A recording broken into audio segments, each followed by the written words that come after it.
시청자 여러분 안녕하십니까. 하루의 뉴스를 정리해드리는 YTN 뉴스라이트입니다. 미국 정보기관 생산 기밀문서 유출 파장이 크죠. 우리 외교 컨트롤 타워인 국가안보실의 대화까지 포함됐는데 무엇보다 윤석열 대통령의 미국 국빈 방문이 코앞이라서 이 문제를 미국과 어떻게 풀어갈지가 주목됩니다. 야당은 대통령실 졸속 이전 문제까지 다시 꺼내들었습니다. 유튜버 무당들이 저질 정치 지도자와 결합해서 당을 주무른다. 친이낙연계 싱크탱크인 연대와 공생포럼에서 나온 극단적 팬덤 문화를 비판하는 발언입니다. 반면에 또 민주당 원외 인사들이 맡는 포럼에서는 권리당원의 국회의원 평가 참여를 보장하라는 동상이몽의 주장도 나왔는데요. 오늘의 전국 관심 뉴스들 나이트 포커스에서 다뤄보고요. 뉴스나이트 먼저 정진영 앵커가 오늘의 헤드라인부터 정리해드립니다.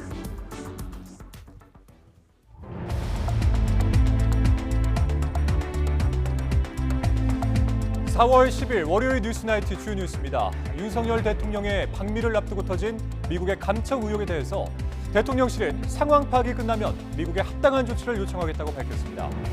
또한 예전 청와대보다 훨씬 안전하다고 설명했지만 야당은 주권 침해라며 강력히 반발했습니다.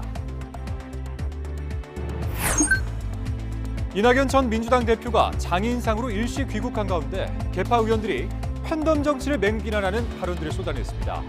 이 발언들이 이재명 대표를 겨냥한 것으로 해석되면서 내부 갈등이 재점화되는 것 아니냐는 전망이 나오고 있습니다. 국민의힘에 대한 영향력을 과시해왔던 극우 인사 전광훈 목사가 기자회견을 열고 정치인들은 자신의 통제를 받아야 한다고 주장했습니다. 여당 안에서는 관계 단절을 요구하는 목소리가 커지고 있습니다. 어린이 보호구역에서 만취 운전을 하다가 9살 배승아 양을 숨지게 한 60대 운전자가 구속됐습니다.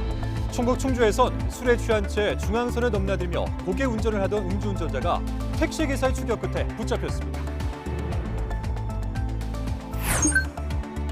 역술인 천공의 대통령 관저 이전 개입 의혹을 수사하고 있는 경찰이 육군 참모총장 공간 CCTV 영상을 확인해봤지만 천공이 등장하지 않았다고 밝혔습니다. 천공은 무관하다는 의견서를 낸 뒤 소환 요구에 응하지 않고 있습니다. 이혼한 뒤 자녀의 양육비를 주지 않는 경우 앞으로는 소득과 재산 조회를 강제로 할 수 있게 될 전망입니다. 이행 명령을 받고도 양육비를 주지 않으면 형사처벌까지 가능하도록 법 개정도 추진됩니다. 내일 전국에 초속 30m에 달하는 봄 강풍이 몰아칠 것으로 보입니다. 5년 만에 재현되는 강력한 바람에 시설물 피해와 항공기 결항, 그리고 건조 경보가 내려진 동해안에는 대형 산불 대응에 비상이 걸렸습니다. 우크라이나 전쟁과 관련해서 동맹국을 도감청한 미국 정부 기밀 문건이 유출돼서 큰 파문이 일고 있습니다. 우리나라도 대상에서 예외는 아니었는데 안보라인은 김성한 전 국가안보실장과 이문희 전 외교비서관 대화 내용도 포함되어 있습니다. 보도에 유재복 기자입니다. 인터넷에 유출된 미국 정보기관의 비밀 문서입니다. 우크라이나 전쟁과 관련해 우리 외교 관리들의 대화를 감청한 내용 두 대목이 담겨 있습니다. 김성한 전 국가안보실장과 이문희 전 외교비서관이 우크라이나에 포탄을 지원하는 방안을 고심하는 대화입니다. 이 전 비서관이 정부 원칙을 깨고 우크라이나에 무기 제공을 공식 천명하는 방안을 거론하자 김 전 실장은 한미 정상회담을 앞두고 회담과 무기 지원을 거래했다는 오해를 살 수 있다고 우려합니다. 그러면서 폴란드에 포탄을 수출한 뒤 우크라이나에 우회 지원하는 대안을 제시하는 내용도 포함됐습니다. 유출 문건은 모두 100여 쪽으로 미 중앙정보국과 국가안보국, 국무부 정보조사국의 보고서를 합동참모본부가 모은 것으로 추정됩니다. 문건은 지난달 게임 채팅 플랫폼에 처음 올라온 뒤 텔레그램과 트위터를 통해 퍼진 것으로 보입니다. 우리나라뿐 아니라 이스라엘과 영국 등 주요 동맹국이 감청 대상이었는데 우크라이나 전쟁 상황이 가장 많습니다. 격전지 전황부터 서방의 무기 지원, 심지어 우크라이나의 봄철 대반격 계획까지 자세히 언급돼 있습니다. 러시아 국방부를 도청해 러시아군의 공격 시기와 특정 목표물을 실시간으로 파악하기도 했습니다. 중국과 중동 문제, 그리고 북한 핵 관련 진행 상황 등 민감한 정보도 포함된 것으로 알려졌습니다. 문건 가운데 일부는 외국과 공유하지 않는 1급 기밀이라는 표시가 적혀 있습니다. 또 CIA가 작성한 보고서의 정보 출처가 전화나 전자메시지를 도청하는 데 쓰이는 신호정보 보고로 명기돼 있습니다. 뉴욕타임스는 도청 사실 공개로 미국 정부의 신뢰가 떨어지고 동맹과의 관계를 해칠 수 있다고 지적했습니다. YTN 유재복입니다. 유출된 문건에는 신호정보 보고, 시긴트라는 표시가 명기돼 있습니다. 어떤 정보 수집 방법인지 임성재 기자가 알아봤습니다. 미국 정보기관이 작성한 보고서엔 우리나라 대통령실 고위 관리를 감청한 부분에 시긴트, 신호정보 보고라고 적혀 있는 것으로 알려졌습니다. 시긴트는 신호를 뜻하는 시그널과 정보 인텔리전스의 합성어로 위성이나 특수장비를 활용해 오가는 정보를 중간에 가로채 분석하는 활동 전반을 의미합니다. 레이더 신호 전파를 잡거나 전화나 메시지, 팩스 등 통신 내용을 파악하는 것까지 다양한 종류를 망라합니다.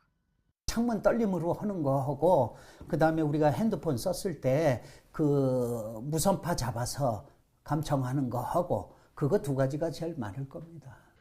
일각에선 미국의 도감청 수준이 대상자 PC나 스마트폰에 구현된 화면을 그대로 재현할 수 있는 수준이란 주장이 제기됩니다. 템페스트라고 불리는 이 기술은 전자기기에서 나오는 미약한 전자파만으로도 정보를 수집해 유의미한 데이터를 분석해내는 기술로 전해졌습니다. 전자장비를 쓰고 있잖아요. 쓰고 있으면 미세한 전자파가 방사된다 그래요. 방출돼가지고 대기 중에 떠 있어요. 그러면 그 전자파를 특수한 장비로 잡아서 다른 컴퓨터에다 이 내용을 그대로 만드는 거예요. 시긴트 자체는 군과 정보기관에서 필수적인 요소로 우리 군도 서해 공무원 피격 사건 당시 대북 정보를 수집했고 국방정보본부 예하 777 사령부 등이 운용되고 있습니다. 이번에 문제가 된 건 동맹국인 우리나라를 상대로 시긴트 방식의 정보 수집이 이루어졌을 가능성이 제기됐다는 건데 군은 도감청을 방지하기 위한 충분한 조치가 이루어졌다는 입장입니다. 국방부 합참 건물에 대한 도감청 방지를 위한 필요한 조치는 충분히 이루어져 있습니다. 아직은 진위 여부 확인이 필요한 단계지만 정보를 뺏기는 쪽에선 이 사실조차 파악하기 어려운 만큼 주요 시설에 대한 시긴트 방지 차폐 시설과 매뉴얼 등을 점검해야 한다는 목소리가 나옵니다. YTN 임성재입니다. 미국의 감청 의혹이 커지는 데 대해서 대통령실은 사실관계 파악이 우선이라고 강조했습니다. 하지만 윤석열 대통령의 국빈 방미를 보름 앞두고 터진 돌발 악재에 내심 곤혹스러운 분위기입니다. 박석영 기자입니다. 브리핑장에서 쏟아진 미국 감청 의혹 관련 질문에 대통령실은 조목조목 준비한 답변을 내놨습니다. 대통령실 관계자는 우선 사실관계 파악이 우선이라고 밝혔습니다. 아직 확정된 사실이 아니고 미국 국방부도 조사를 요청한 상태라는 겁니다. 이어 특정 세력의 의도가 개입됐을 가능성에 주목했습니다. 유출됐다고 주장하는 자료 대부분이 러시아 우크라이나 전쟁 관련이고 미국에선 해당 자료 일부가 수정되거나 조작됐을 가능성이 나오고 있다고 설명했습니다. 또 상황 파악이 끝나면 한미 동맹 신뢰를 바탕으로 미국 측에 합당한 조치를 요청하겠다며 한미 정상회담을 앞두고 이번 사건을 과장 왜곡해 동맹 관계를 흔들려는 세력이 있다면 국민의 저항을 받을 거라고 사실상 야당을 겨냥했습니다. 확인되기 전까지 말을 함부로 하기에는 조금 국가적으로 중요한 이야기이기 때문에 조심해야 될 필요가 있는 것 같아. 비공개로 진행된 대통령 수석비서관 회의나 총리와의 주례회동에서 윤석열 대통령이 어떤 발언을 했는지는 따로 소개되지 않았습니다. 일단 신중한 입장인 건데 윤 대통령의 국빈 방미가 목전인 만큼 대통령실 내부는 당혹감을 감추지 못하고 있습니다. 의혹이 확대 재생산되면 국내 여론은 물론 한미 정상회담에도 악영향을 줄 수 있기 때문입니다. 이런 가운데 김태효 국가안보실 1차장은 내일 방미 사전준비 협의를 위해 미국을 찾습니다. 공식적으로는 북한 문제, 경제 안보 등 기본 안건 논의를 위해서라고 있지만 이번 감청 의혹과 관련해서도 미국과 입장을 주고받을 거로 전해졌습니다. 오는 26일로 예정된 한미 정상회담, 어느 때보다 한미 협력이 중요한 시기에 터진 돌발 변수를 대통령실이 순방해서 어떻게 풀어나갈지 주목됩니다. YTN 박석영입니다. 미국 정보당국이 우리 안보실을 불법 감청한 것이 사실이라면 용산 대통령실 보안에 큰 구멍이 뚫린 셈이 됩니다. 대통령실은 보안이 완벽하다면서 예전 청와대보다 훨씬 탄탄하다고 반박했지만 의구심이 해소되긴 쉽지 않아 보입니다. 박소정 기자입니다. 세계 각 나라 정보기관마다 도청 감청을 한다는 게 공공연한 사실이라 해도 이번 유출 문건에 대한 충격은 작지 않습니다. 하나씩 짚어보겠습니다. 유출된 기밀이 어디까지 진실인지 파악이 필요하지만 무엇보다 우리 정부가 공식적으로 부인하던 우크라이나 무기 지원 방안을 논의한 것이 사실인지에 관심이 쏠립니다. 언제 어디에서 이뤄진 대화인지 아니면 통화인지 회의 자료인지도 확인되지 않았습니다. 유출된 문건 내용이 맞는다면 과연 러시아 우크라 전쟁에 대한 감청만 이루어졌겠느냐는 의구심이 제기됩니다. 대북뿐 아니라 한일, 한미 관계 등 각종 이슈에 대한 우리 정부 대응 전략이 모두 노출됐을 거라는 해석이 가능하기 때문입니다. 이에 대해 대통령실은 외교 정보 사안은 구체적으로 확인할 수 없다고 밝혔습니다. 우리 정부가 도감청 사실을 전혀 눈치채지 못했는지도 시선이 쏠리는 대목입니다. 대통령실은 이번 의혹에 이스라엘, 프랑스, 영국 등 여러 나라가 관련돼 있다는 점을 짚었습니다. 우리나라만의 문제가 아니라는 겁니다. 대통령실 보안을 둘러싼 논란은 불가피해 보입니다. 윤석열 정부 출범에 맞춰 용산 이전이 급하게 추진됐다는 점을 연결짓는 야당 목소리가 커지는 상황. 그러나 대통령실은 도감청 방지 장치는 완벽하게 준비했다면서 그동안 아무 문제가 없었다고 설명했습니다. 청와대 시절 지하 벙커는 지상으로 반쯤 돌출됐던 터라 국가안전보장회의, NSC 보안은 청와대보다 용산이 훨씬 더 탄탄하다고 강조했습니다. 오히려 대통령 비서실 지금 옮긴 데가 도감청이 훨씬 어렵다고 내가 알고 있는데요. 그렇다면 감청이 어떤 수단과 방법으로 이루어졌는지에 대한 의문은 여전히 남습니다. 사실관계가 명확히 드러날 때까지 감청 의혹 논란은 쉽게 가라앉지 않을 전망입니다. YTN 박소정입니다. 미국 정보기관의 도감청 의혹에 여당 지도부는 신중한 대응을 주문하면서 대통령실과 보조를 맞췄지만 당 일각에선 우려의 목소리도 터져 나왔습니다. 야당은 이번 사안을 미국의 주권 침해로 규정하고 대통령실 이전 문제까지 다시 꺼내들면서 공세 수위를 높였습니다. 엄윤주 기자입니다. 국민의힘은 한미 정상회담을 보름 정도 앞두고 터진 미국 정보기관의 도감청 의혹이 정부의 외교 정책에 대한 비판적 여론을 키우진 않을지 우려하는 분위기가 역력합니다. 국익과 신중한 대응을 강조하며 돌발 악재 차단에 주력하는 모습입니다. 어디까지가 사실인지 도감청이 있었는지 자체에 대한 조사가 선행되어야 됩니다. 제3국이 개입됐을 가능성도 배제할 수 없어서 일제 강제징용 해법 등을 둘러싼 논란이 여전한 상황에서 정부의 외교 정책 전반이 정쟁의 소재가 되는 건 막겠다는 의지가 담긴 것으로 보입니다. 지도부의 이런 입장과 달리 여권 일각에선 정부의 단호한 대응을 촉구하는 목소리도 터져나왔습니다. 여당 소속인 김태호 국회 외통위원장도 의혹이 사실이라면 매우 유감이라며 동맹 관계에선 신뢰가 제일 중요하다고 강조했습니다. 동맹 관계에서는 신뢰가 제일 중요한데 이게 사실이라면 우리 정부에서 강력하게 재발 방지를 위한 그 요청이 있어야 될 거고. 야당은 한 발 더 나가 이번 사안을 미국의 명백한 주권 침해로 규정했습니다. 특히 민주당은 용산 대통령실의 도감청이 더 어렵다는 대통령실의 해명과 별개로 이번 사안이 집무실 졸속 이전의 부작용이 아닌지 따져 묻겠다고 날을 세웠습니다. 일국의 대통령실이 이 도청에 뚫린다고 하는 것도 황당무계한 일이지만 동맹국가의 대통령 집무실을 도청한다는 것도 상식적으로 납득하기 어려운 일입니다. 정의당도 정부가 미국 눈치 보기에만 급급하다며 비판에 가세했습니다. 주권 침해 상황에 항의 한마디 못하는 비굴한 태도로 호혜 평등의 외교 관계를 어떻게 확장시켜 나갈 수 있겠습니까? 여야는 미국 정보기관의 도감청 의혹을 우리 정부가 사전에 인지하고 있었는지, 또 이후 미국 정부를 상대로 어떻게 대처했는지 등을 확인하는 절차를 놓고도 맞붙었습니다.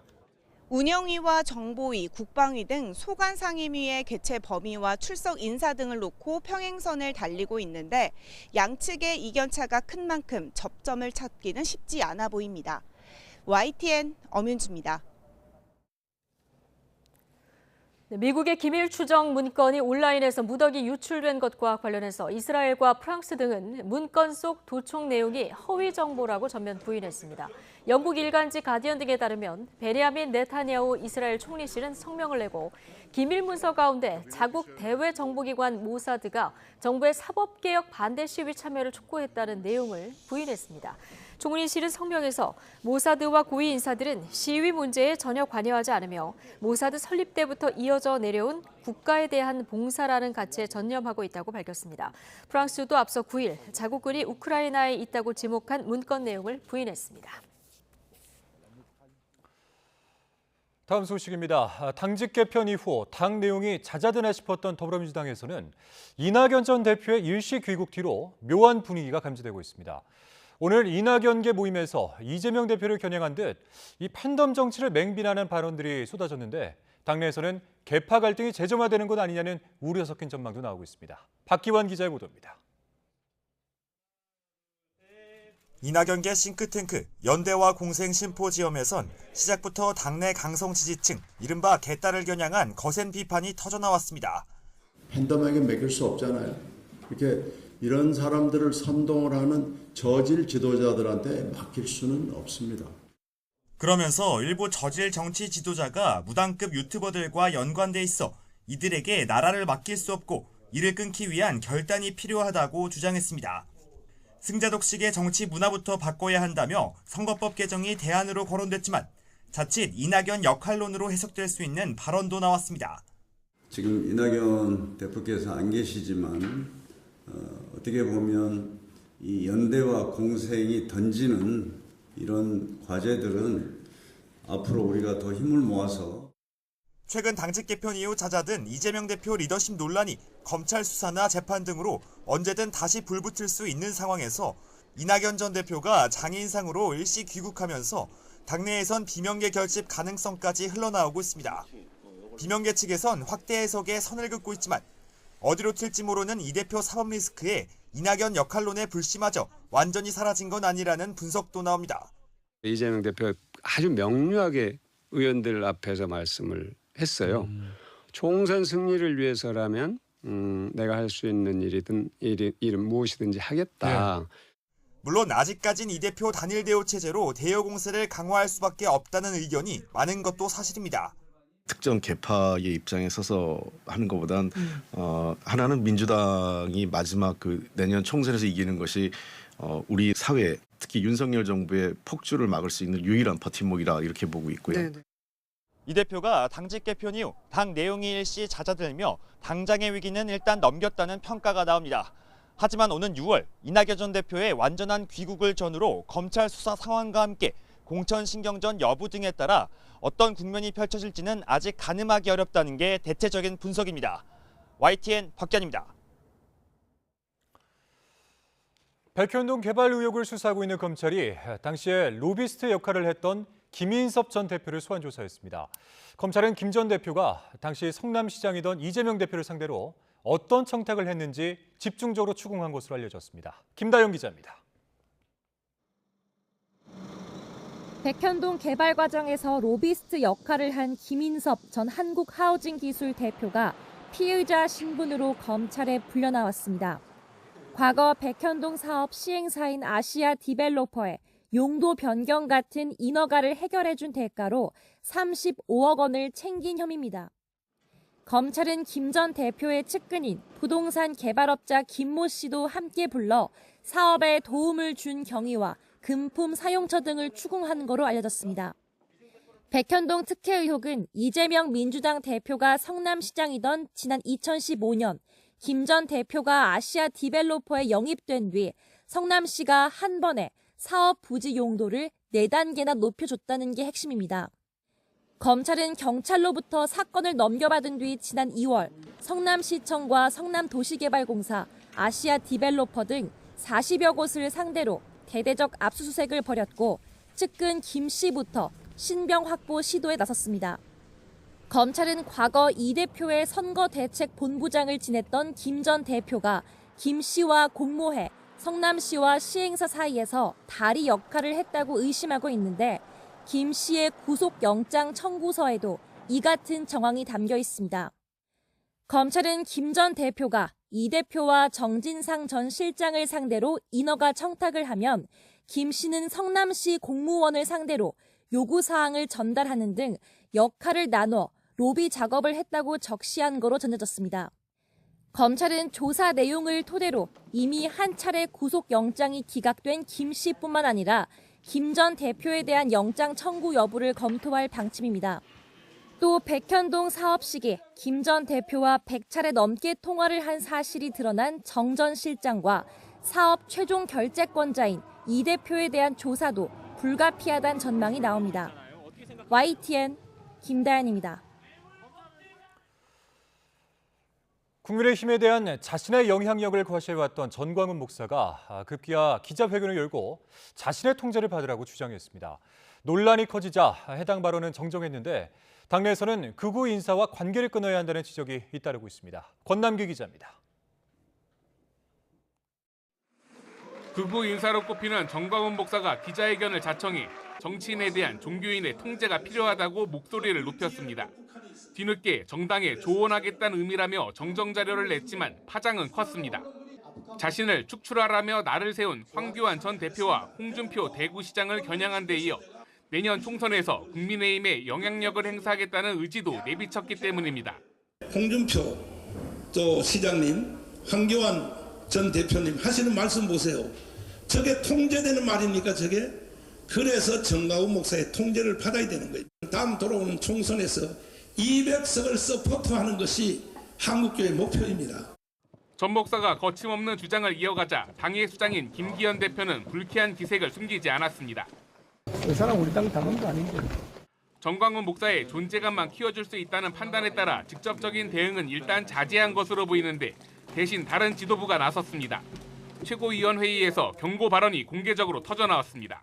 마치 국민의힘에 영향을 끼치는 것처럼 왜곡하는 발언을 더 이상 용납하지 않겠다고 강력하게 경고합니다. 친윤 핵심인 장제원 의원도 전광훈 목사에 대한 단호한 대처가 필요하다고 힘을 보탰습니다. 당 밖에 있는 사람이 공당인 국민의힘을 좌지우지할 수 있는 것처럼 말을 하고 그것이 마치 사실인 것처럼 비춰선 안 된다고 YTN 취재진에게 입장을 밝혔습니다. 전광훈 목사와 신경전을 벌이고 있는 홍준표 대구시장은 아예 전 목사 관련 세력을 국민의힘에서 축출해야 한다고 강조했습니다. 그런 사람한테 당이 이리저리 흔들리고 또 한마디 했지만은 그 사람한테는 한마디도 못하고 이게 당이 제대로 기강이 쓰겠어요. 1년 앞으로 다가온 내년 총선에서 승리하기 위해 중도 확장이 어느 때보다 절실한 국민의힘이 전광훈 목사와의 관계를 어떻게 정리해 나갈지 주목됩니다. YTN 권남기입니다. 역술인 천공이 대통령 관저 이전에 개입했다는 의혹을 수사하고 있는 경찰은 육군 참모총장 공관 CCTV 영상을 확인해봤지만 천공이 등장하지는 않는다고 밝혔습니다. 할 수 있는 영상 분석은 다 했다는 입장인데 애초에 출석 의사를 밝혔던 천공도 조사 요구에 응하지 않는 상황입니다. 이준혁 기자입니다. 경찰이 확보한 육군 참모총장 공관 CCTV 영상은 4TB, 영화 2,000편 분량입니다. 공관 CCTV 영상에 천공이 있는지가 의혹풀 핵심 열쇠 가운데 하나입니다. 의혹을 제기한 김종대 전 정의당 의원과 부승찬 전 국방부 대변인은 지난해 3월 김용현 경호차장과 천공이 함께 육군 참모총장 공관과 육군 서울사무소를 답사했다고 주장했습니다. 그런데 경찰이 최근까지 분석한 공관 CCTV 영상에는 천공이 등장하지 않았다고 공식적으로 밝혔습니다. 그러면서 해당 영상은 하루도 빠진 날이 없을 정도이며 삭제 또는 인위적 조작은 없는 것으로 결론 내렸습니다. 다만 영상이 흐리거나 일부 시간대가 빠진 경우가 있다고 덧붙였습니다. 공관 CCTV를 100% 복원해 분석하진 않았다는 의미입니다. 의혹을 제기한 쪽에선 천공이 차를 타고 공관에 돌아봤다면 CCTV에 잡히지 않을 수 있고 공관뿐 아니라 육군 서울사무소 영상도 확인해야 한다는 입장입니다. 총장이 이거를 나한테 뜬금없이 전략사령부 확대 개편식에서 천공이 공관과 서울사무소를 왔다 갔다 이런 얘기를 한다는 게 우습잖아요. CCTV 분석을 사실상 마무리한 것으로 보이는 경찰은 앞으로 부 전 대변인에 대한 사법 처리에 집중할 계획입니다. 지난달 말 출석 의사를 밝혔던 천공은 입장을 바꾼 상태입니다. 관저 이전과 무관하다는 서면 의견서를 변호인을 통해 제출한 이후 소환 조사 요구에 불응하고 있습니다. YTN 이준엽입니다.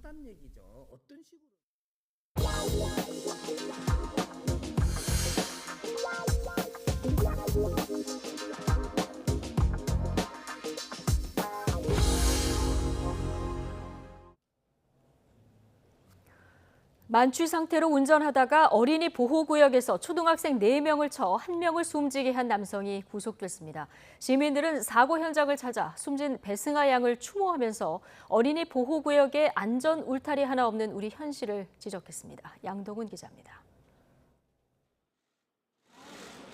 만취 상태로 운전하다 어린이 보호구역에서 초등학생 4명을 친 A씨. 구속 전 피의자 신문을 받으러 가는 자리에서 기자들의 질문에 죄송하다는 말을 반복했습니다. 너무 죄송합니다. 유가족분께 죄송하다는 말씀 거듭. A씨는 지난 8일 오후 2시 20분쯤 대전 둔산동에 있는 어린이 보호구역에서 면허 취소 수준의 만취 상태로 운전하다 인도로 돌진했습니다. 이 사고로 초등학교 4학년 배승아 양이 숨졌고 다른 친구 한 명도 머리 수술을 받고 중환자실에 입원해 있는 거로 전해졌습니다. 15살 차이가 나는 막둥이를 잃은 오빠는 승아 양이 휴대전화 비밀번호를 오빠 생일로 해둘 정도로 서로를 아꼈다며 울먹였습니다. 좋은 곳 가서 부디 행복하게 잘 지내고 다음 생에도 오빠랑 엄마랑 같이 이렇게 만나가지고 그냥 같이 살았으면 좋겠습니다. 사고 현장을 찾은 부모뻘 어른들과 비슷한 나이 어린이들은 승아 양에게 추모의 마음을 보냈습니다. 사고가 난 장소에는 꽃다발과 인형, 과자 등과 함께 시민들의 마음이 담긴 편지들도 놓여 있습니다. 시민들은 어린이 보호구역인데도 인도에 안전 펜스가 없는 현실도 지적했습니다. 사고 지점 바로 옆으로 화단 지지용 철제 울타리가 설치돼 있었지만 그나마도 2년 전쯤 화단만 남기고 철거됐습니다. 승아 양이 사고를 당한 곳에는 아무것도 없었습니다. 건너편 쪽으로 보면은 가드레일 펜스가 다 쳐져 있어요. 원래 다 그렇게 돼 있어야 되는 거였거든요. 지방자치단체와 도로교통공단은 사고 지점은 인도 폭이 좁아서 보행자들의 불편을 줄 수 있기 때문에 따로 안전시설물을 설치하지 않았다면서 지금이라도 설치를 검토하겠다고 밝혔습니다. 경찰에서 또 공단에서 또 요청을 했기 때문에 그런 부분들은 보완해서 적극적으로 한번 검토해 보겠습니다. 경찰은 A씨와 함께 술을 마신 지인들이 음주운전 여부를 알았는지도 추가로 조사해 방조 혐의가 드러날 경우 입건할 방침입니다. YTN 양동훈입니다. 네, 나무를 치고 자신도 다치는 위험천만한 음주운전 어떻게 하면 뿌리가 뽑힐까요? 지난 9일 새벽 충북 충주에서 술에 취한 채 중앙선을 넘나들면서 고개운전을 하던 음주운전자가 택시기사의 추격 끝에 붙잡혔는데요. 어린이 보호구역은 아랑곳도 하지 않았습니다. 이성우 기자입니다. 우회전하던 차량이 중앙선을 넘어 천천히 반대차선 도로로 진입해 주행합니다. 하지만 똑바로 주행을 못하고 차량이 옆으로 이리저리 휘청거립니다. 어린이 보호구역에서는 중앙선을 침범하는가 하면 도로 옆 경계석과 부딪힐 뻔하기도 합니다. 이 차량을 추격하고 있는 사람은 택시기사 A씨. 영업하던 중 해당 차량이 제대로 주행을 못하고 위험천만하게 운행하자 음주운전을 의심한 겁니다. 지금 차가 왔다 갔다 하고 지금 역주행했다가 지금 주차장을 못하고 있어요. 네, 지금 교제변 지금 출중을 부탁드릴게요. 지금 사고 나겠다. 도로에서 3km가량 고개운전하던 차량은 주택가로 들어서더니 천천히 주차를 시도합니다. 하지만 잠시 뒤 현장에 도착한 경찰에 붙잡혔습니다. 차량을 운전한 사람은 26살 B씨로 경찰 조사 결과 혈중 알코올 농도가 면허 취소 수준인 0.104%로 확인됐습니다. 역주행하면서 중앙 침범하면서 고개 넘어갈 때 거기가 또 스쿨존이에요. 스쿨존이 두 군데가 있어요. 하면서 다른 불법 주변차까지 충돌 위험도 있었고 중앙분리대까지 다 밀 뻔했거든요. 3km 가까이 위험천만한 음주운전을 벌였지만 그나마 다행히 큰 사고는 없었습니다. 경찰은 B씨를 음주운전 혐의로 입건했습니다. YTN 이성우입니다. 귀국 이삿짐에 무려 10만여 명이 투약할 수 있는 필로폰과 권총을 몰래 숨겨 들여온 LA 교민이 구속 기소됐습니다. 마약과 총기류를 동시에 밀수하다가 적발된 사례는 이번이 처음인데요. 갈수록 수위가 높아지는 마약 범죄에 수사당국에 이어서 지자체, 교육당국까지 나서 총력 대응을 예고했습니다. 김혜린 기자입니다. 평범한 가정집 소파 테이블 위에 권총이 버젓이 전시돼 있습니다. 테이블 뒷면을 뜯어내 훑으니 마약을 탐지하는 이온 스캐너에 곧바로 이상 반응이 뜹니다.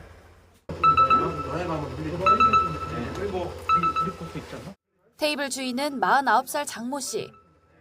장 씨는 계속되는 압수수색에 결국 옷장 안에 숨겨둔 필로폰을 꺼내놓습니다. 모두 3.2kg, 8억 원어치로 10만 6천여 명이 동시에 투약할 수 있는 어마어마한 양입니다. 다른 데는 아무리 지져봐도 없습니다. 제가 솔직하게 말씀드리는 거예요.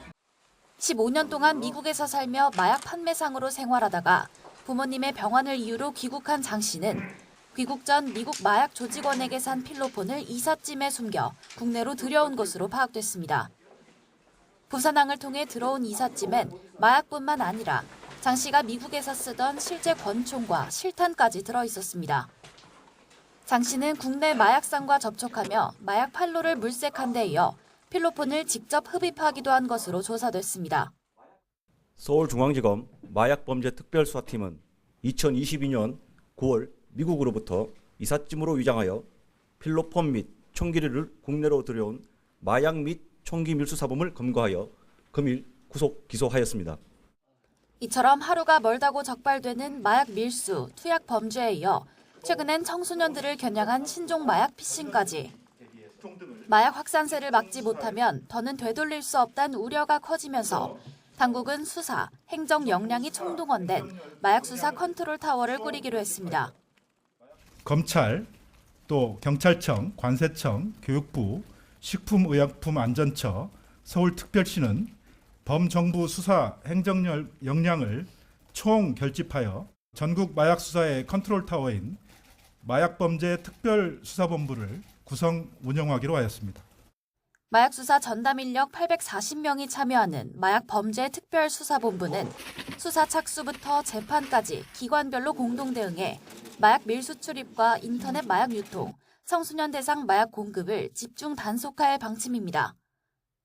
특수본 관계자는 여러 차례 걸친 마약 수사 강화 방침에도 범죄가 계속된다는 지적에 대해 단기간에 뿌리 뽑기 힘든 측면이 있다며 시간이 지나면 유의미한 성과가 나타날 것이라고 말했습니다.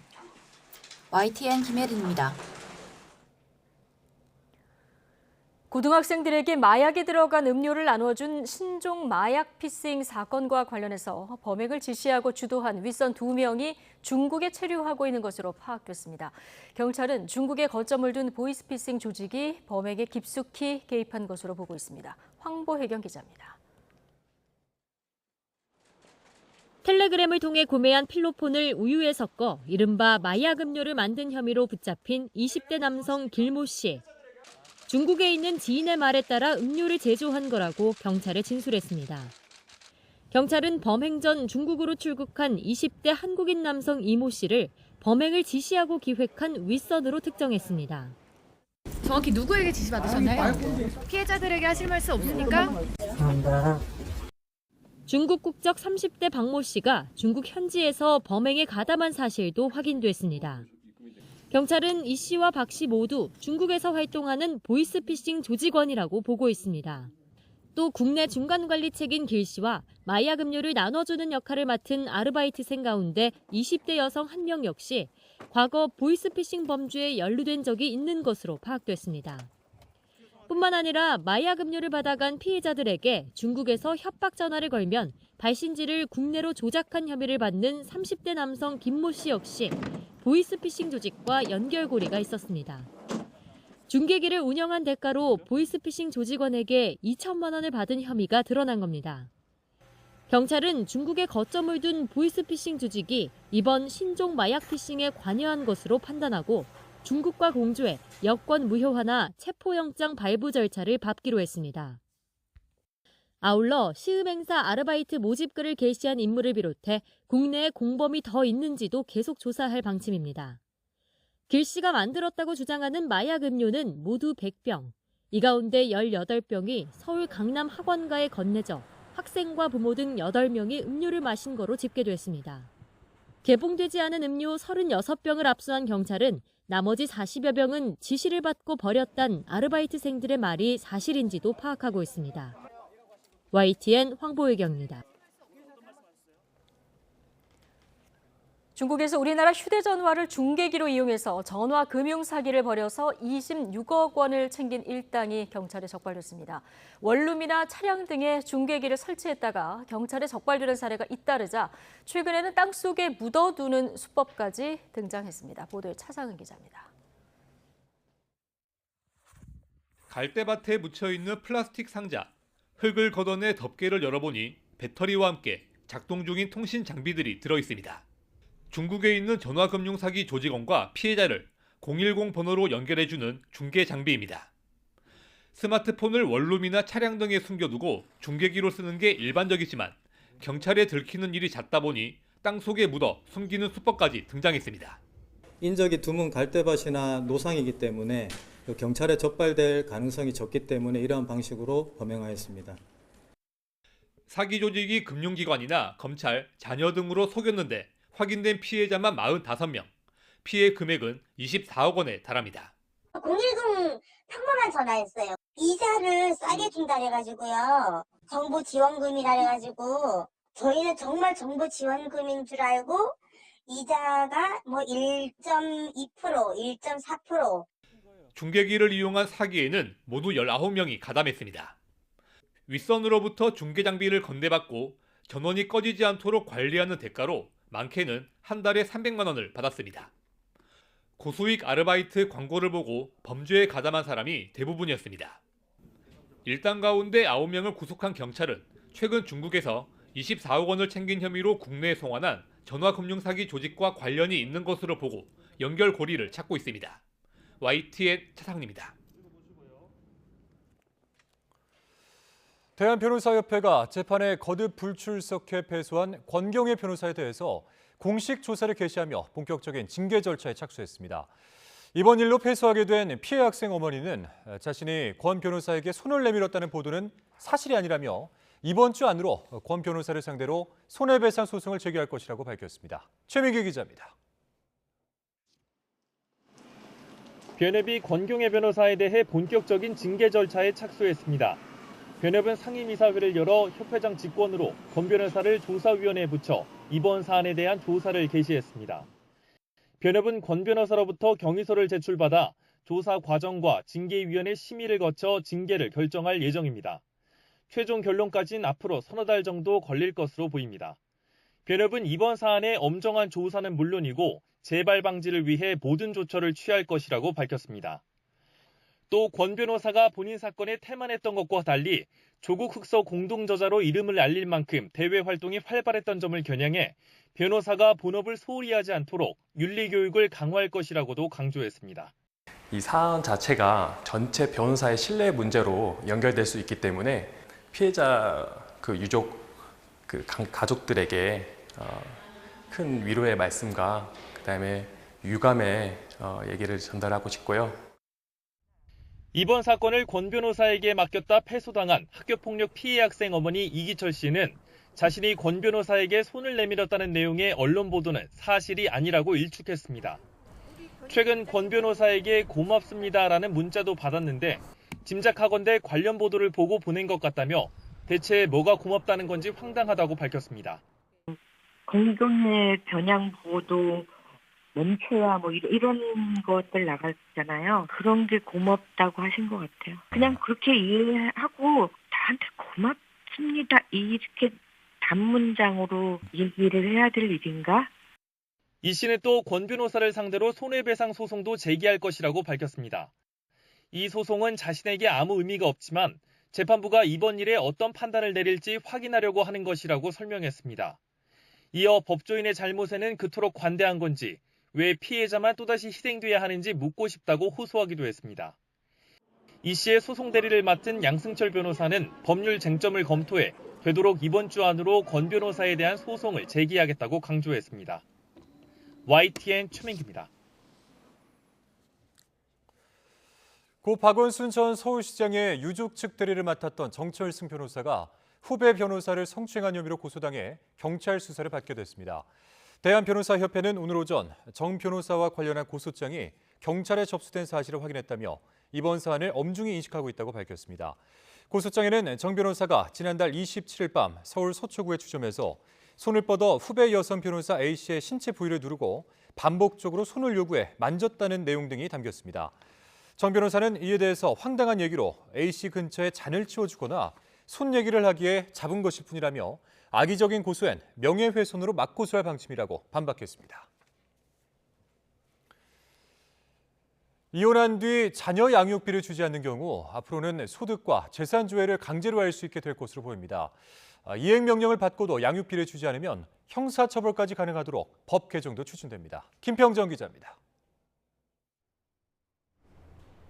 이혼 등으로 자녀를 혼자 키우면서 양육비를 제대로 받지 못한다면 양육비 이행 관리원을 찾으면 됩니다. 소송 등 법적 조치는 물론 운전면허 정지와 출국 금지 등 행정 조치를 진행하는 데도 도움을 받을 수 있습니다. 그런데 양육비를 주지 않는 상대가 소득과 재산 조회에 동의하지 않아 지급 능력을 파악하는 데 어려움을 겪는 경우가 적지 않습니다. 지금까지 평균 한 5% 정도가 되지 않습니다. 소송하는 도중에 재산은닉하는 사람들 때문에 이제 나중에 그걸 찾아내서 사회행위 취소 소송이나 이런 소송을 또 통해야 되기 때문에 채무자 동의를 삭제하는 법안을 지금 마련하고 있는 중입니다. 이런 문제를 해소하기 위해 앞으로는 양육비 채무자의 동의가 없어도 소득과 재산 조회를 할 수 있도록 양육비 이행법 개정이 추진됩니다. 양육비를 주지 않을 때 지금은 감치명령이 나와야 형사처벌까지 할 수 있지만 감치명령이 없어도 형사처벌할 수 있도록 제재도 강화할 방침입니다. 감치명령과는 별개로 이행 명령만 해도 그것을 하지 않았을 때 그 형사처벌 등이 들어갈 수 있도록 하는 거고, 이렇게 했을 때 그 단축할 수 있는 시간은 한 1년 정도의 시간을 단축할 수 있을 거로 지금 예측하고 있습니다. 양육비를 주지 않는 부모라도 생계 유지 목적이라면 운전면허 정지를 유예해 주던 것도 양육비 이행 계획을 승인받은 경우만 유예하는 것으로 기준이 더 강화됩니다. 전국 244개 가족센터에서도 양육비 이행 관련 상담을 하고 한부모 가족 자녀의 숙제 등 학습 지도도 제공할 예정입니다. 또 아동 양육비 지원을 받을 수 있는 저소득 한부모 가족의 소득 기준을 완화해 지원 대상을 늘리고 월 20만 원씩 지원받는 기한도 고등학교 졸업 때까지로 확대할 계획입니다. 기준 중위소득 60%보다 더 높게 한다라는 것도 대상이 늘어나는 거잖아요. 그래서 굉장히 반갑고, 이런 제도를 몰라서 지원을 받지 못하는 사각지대도 존재하기 때문에 이 지원을 알고 찾아올 수 있도록 접근성이 좀 더 확대될 수 있는 방안이. 이와 함께 기초수급 대상자인 한부모 가족에겐 영구임대주택을 우선 공급하고 공공임대 지원에서 한부모 가족의 소득 기준도 단계적으로 올릴 예정입니다. YTN 김평정입니다. 지난달 어린이집 등에서 급식으로 나왔던 방울토마토를 먹은 뒤 구토 증상을 보였다는 신고가 잇따랐었죠. 문제가 됐던 건 신품종 단 하나였는데 다른 토마토들까지 소비자들의 외면을 받으면서 농민들이 시름에 빠졌습니다. 이상공 기자입니다. 충남 부여에 있는 방울토마토 재배 농가입니다. 잘 익은 토마토를 수확해 포장에 나서보지만 농민은 근심이 가득합니다. 지난달 방울토마토를 먹고 구토 증상이 잇따른 이후 덜 익은 토마토에 존재하는 토마틴 성분이 원인으로 지목되면서 소비가 위축되고 가격이 폭락했기 때문입니다. 정부는 단 하나의 신품종에서만 문제가 있었다면서도 쓴맛이 나면 섭취하지 말 것을 당부했습니다. 쓴맛으로 하려고만 하나하나 집어먹어보고 팔고 그래야 되는데 그러지 못하는 인정이 되고 절반 이상이 떨어져서 지금 떨어져가지고 농민들이 다 실망을 하고 있는 상태고. 방울토마토 5kg 가격은 지난달 30일 52,000원 선으로 최고점을 찍었지만 정부 발표 이후 11,000원 선까지 떨어져 보름도 안 돼 77.6%나 폭락했습니다. 학교 단체 급식 물량까지 취소가 잇따르면서 선별장 창고에는 재고가 쌓였습니다. 문제가 된 품종을 재배한 농가는 전국에 20곳. 농민들은 이미 출하가 중단된 토마토 밭을 아예 트랙터로 갈아엎었습니다. 멀쩡한 방울토마토까지 외면받으면서 농가들은 문제가 된 품종을 모두 폐기하기로 했습니다. 지자체가 비닐하우스 한 동당 200만 원씩 지원할 계획이지만 그동안 들어간 난방비와 인건비를 생각하면 턱없는 수준이라는 설명입니다. 농업에 들어가는 모든 물가는 다 올랐는데 이거 뭐 하나만 먹고 농사 졌는데 이런 사태까지 했으니까 이건 뭐 어디 나올 데도 없고 대책도 없고 했으니까 이건 뭐 어떻게 할 방법도 없으니까 저는 그냥 답답합니다. 지자체도 소비 촉진을 위해 구내식당 식단에 방울토마토를 넣어 배식하고 길거리에서 할인 판매 행사도 벌이고 있습니다.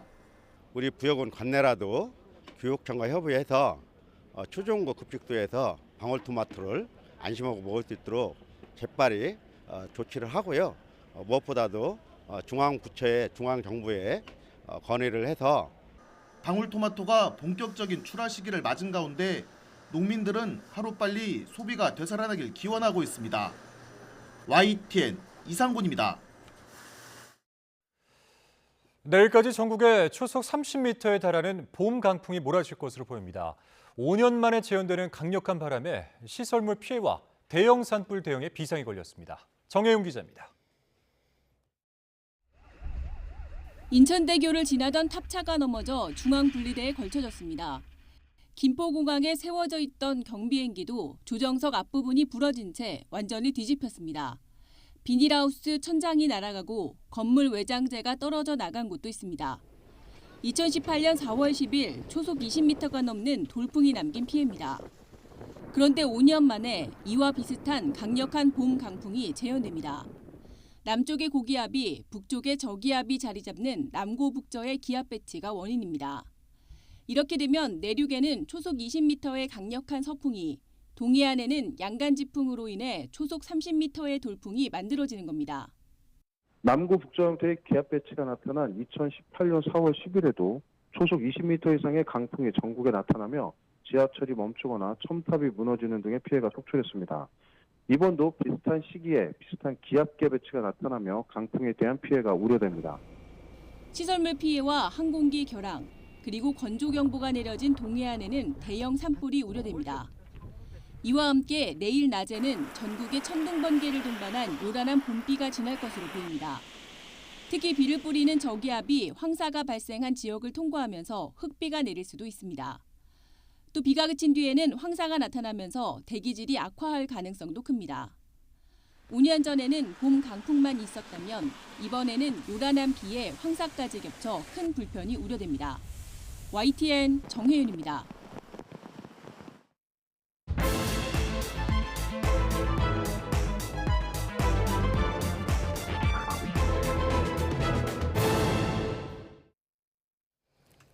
정치권 관심 뉴스 분석해보는 나이트 포커스. 오늘은 장성철 공론센터 소장 그리고 김상일 정치평론가 두 분 모셨습니다. 어서 오십시오. 안녕하세요. 안녕하십니까.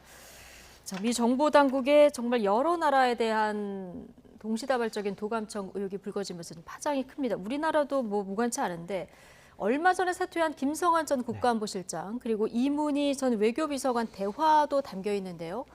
우크라이나 의 살상 무기를 지원해달라는 미국 압력에 대해서 어떻게 대처할까 이런 부분의 내용이 좀 들어있더라고요. 그렇죠. 폴란드를 통한 우회 제시 방안을 대안으로 제시한 거 아니냐 그런 얘기가 나왔고요.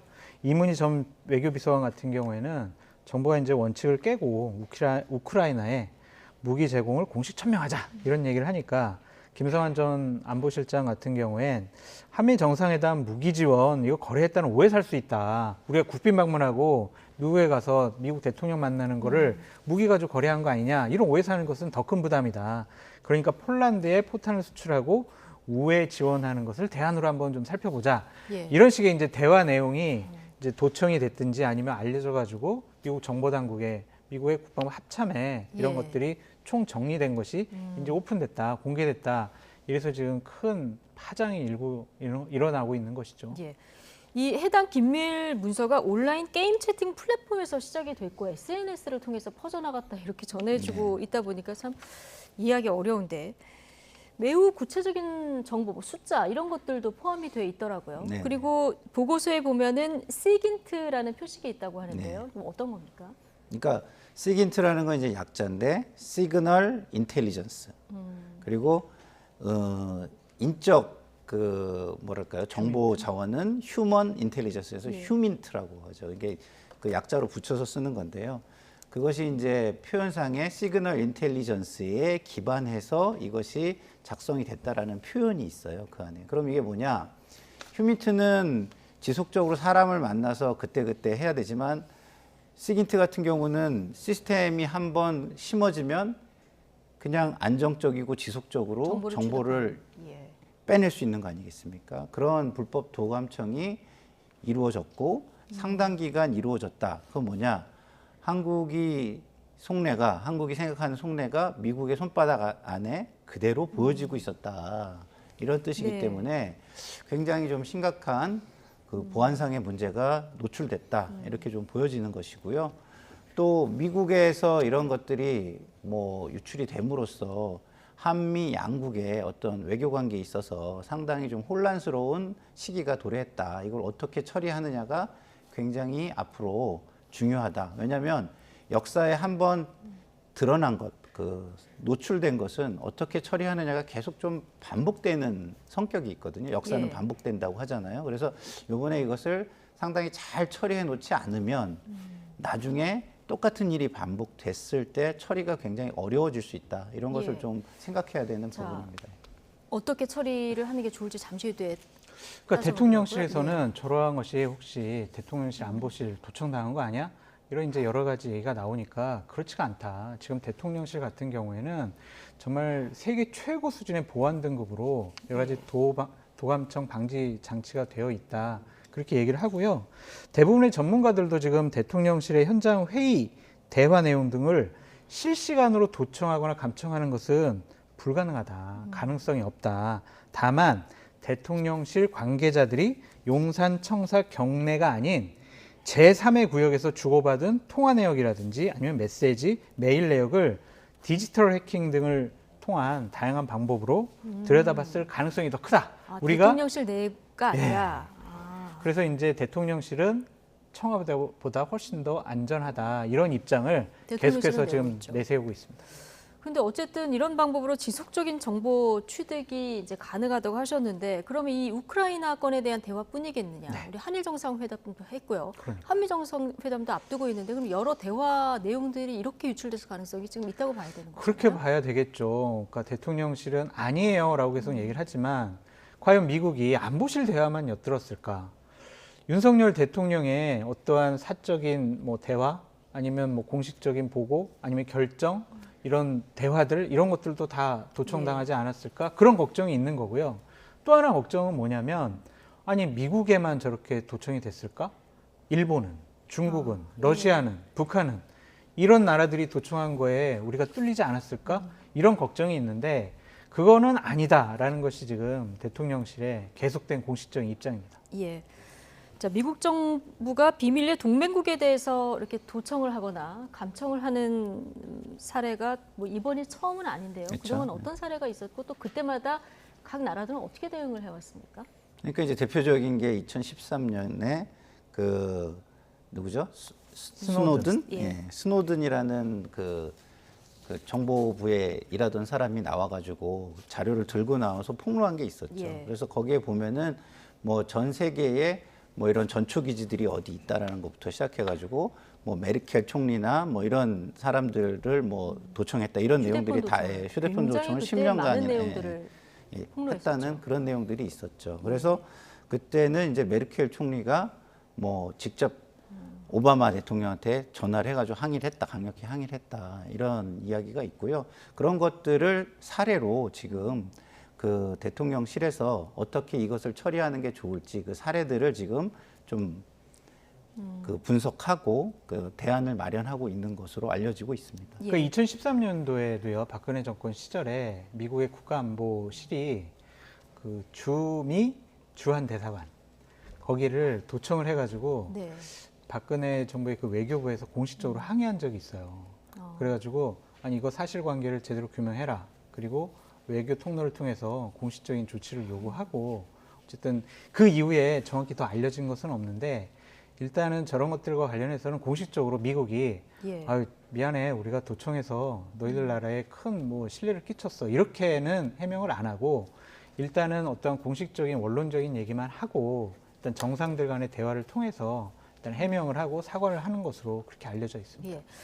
대통령실은 이제 사실관계 파악이 우선이다 이 입장을 아직까지는 견지를 하고 있는 상황인데요. 당장 한미 정상회담, 대통령의 미국 국빈 방문이 지금 보름 정도밖에 안 남았기 때문에 이런 의혹들이 자꾸 확대 재생산되는 게 좀 부담스러운 분위기도 감지가 돼요. 그렇죠. 대통령실은 뭐 일부 세력들이 이번 사건을 과장을 하거나 아니면 왜곡해서 동맹을 흔들려는 세력이 있다면 이것은 국민의 저항에 직면할 것이다. 이런 식으로 더욱더 문제 삼는 쪽에 대해서 여러 가지 항변을 하고 있는 것처럼 보여요. 근데 처음에 대통령실이 해명했던 것은 좀 적절하지 않았던 것 같아요. 이거 우리 주권을 침해당한 거 아니에요. 그런데 미국 측과 협의해 보겠습니다. 이런 제일 처음에 입장이 나왔거든요. 네, 지금은 필요할 경우 상황 파악을 하고 합당한 조치를 요청할 계획이다. 그렇죠. 이렇게까지. 그거는 이제 협의라는 단어에 대해서 비판이 많이 가해지니까 상황 파악 끝나면 미국 측이 합당한 조치를 요구할 것이다. 이런 식으로 이제 말을 원론적으로 이제 잘 제대로 한 거예요. 그러니까 처음에 너무 좀 미국 측의 입장을 배려한 거 아니야? 이거 우리 국빈 방문하는데 괜히 한미 우호 관계가 훼손되는 거 아니야? 이런 미국의 눈치를 본 것이 아니냐. 그런 비판으로부터 자유로울 수가 없다라고 말씀드립니다. 예. 자, 어떻게 대처하느냐. 여당 내에서 의견이 좀 갈리는데 일단 뭐 사실관계부터 파악을 하고 신중히 접근하자. 대통령실에 힘을 싣는 분위기가 있는 반면에 뭐 강력 항의하고 오히려 이걸 정상회담에서 활용해야 된다. 이런 목소리가 여당 내에서도 나오거든요. 전 둘 다 틀렸다고 봅니다. 둘 다 틀립니까? 왜냐하면 어떻게 해야 될까요? 기본적으로 그 미국의 문화는요. 그 우리가 이제 assertive라고 하는 그 단어를 많이 쓰는데 자기가 자기 주장을 적극적으로 하는 것을 굉장히 당연하게 생각합니다. 그러니까 원칙을 천명하는 게 중요하지 강력 항의하고 눈치를 보고 얕보이고 이러면 안 돼요.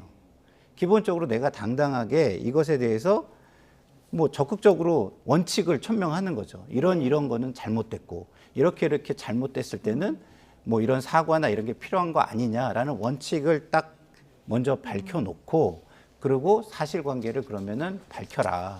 이렇게 가는 게 저는 맞다고 봅니다. 강력 항의도 그렇고 그다음에 너무 비굴하게 하는 것도 제가 볼 때는 답이 아니라고 봐요. 그러면 뭐 미국에서 원칙을 밝혔는데 그거에 대해서 그게 아니다라고 하겠습니까? 그러면 사실이 나오고 난 다음에 그 원칙에 대해서 따라오는 수밖에 없게 되는 거거든요. 그래서 저는 굉장히 드라이하게 이런 일들에 대해서는 이런 것이 원칙이다라는 것을 먼저 밝히는 것이 저는 개인적으로 정답이라고 생각을 합니다. 건조하게 접근을 해야 된다. 자, 양국의 상황 파악이 끝나면 합당한 조치를 요청할 계획이다. 앞서 이제 전해드렸는데 내일 김태효 그 국가안보실 1차장이 방미를 합니다. 대통령 방미 일정 뭐 조율하러 갈 텐데 이 문제 얘기가 안 나올 수가 없겠죠. 그렇죠. 이 문제에 대해서 미국이 어느 정도 입장을 좀 내세울 거예요. 근데 하지만 지금 미국 측도 진상규명, 지금 제대로 된 조사를 하겠다라고 입장을 밝히고 있잖아요. 국방부 같은 경우에, 미국 국방부 같은 경우에는 우리가 좀 알려지면 안 될 극비 자료들이, 내용들이 지금 오픈된 거는 맞는 것 같다. 하지만 조작 가능성도 우리가 배제할 수 없다. 뉴욕타임즈 같은 경우에는요. 기본적으로 최소한 한 건 이상이 조작이 있는 것 같다. 친러 성향의 온라인 채널에서 주로 유통됐기 때문에 러시아가 선택적으로 위조한 것이 아니냐. 이런 또 보도 내용까지 나오고 있어요. 그렇기 때문에 이 부분과 관련해서는 우리 김상희 평론가 얘기했던 것처럼 막 항의하라고 적극적으로 막 너무 감정적으로 접근하는 것도 옳지 않고 최대한 건조하게 원론적으로 최대한 정제된 외교적인 수사를 통해서 좀 항의를 하고 또한 입장을 받는 것이 옳다라는 좀 생각이 듭니다. 두 분의 대응 방법이 좀 일치를 하셨는데요. 자, 어떻게 풀어나갈지 좀 지켜보도록 하고요. 그런데 이번 도감청 의혹이 불거지면서 대통령실 이전 문제가 다시 수면 위로 올라왔습니다. 민주당은 졸속 이전이 보안 참사를 가져왔다 이렇게 주장하고 있는데요. 여야 입장 직접 듣고 오시겠습니다. 대통령실 졸속 이전을 하면서 시간에 쫓기다 보니까 그런 보안 대책이 제대로 안 됐고 장비들 이런 데도 또 도감청 장치들이 묻어 들어갔을 수가 있거든요.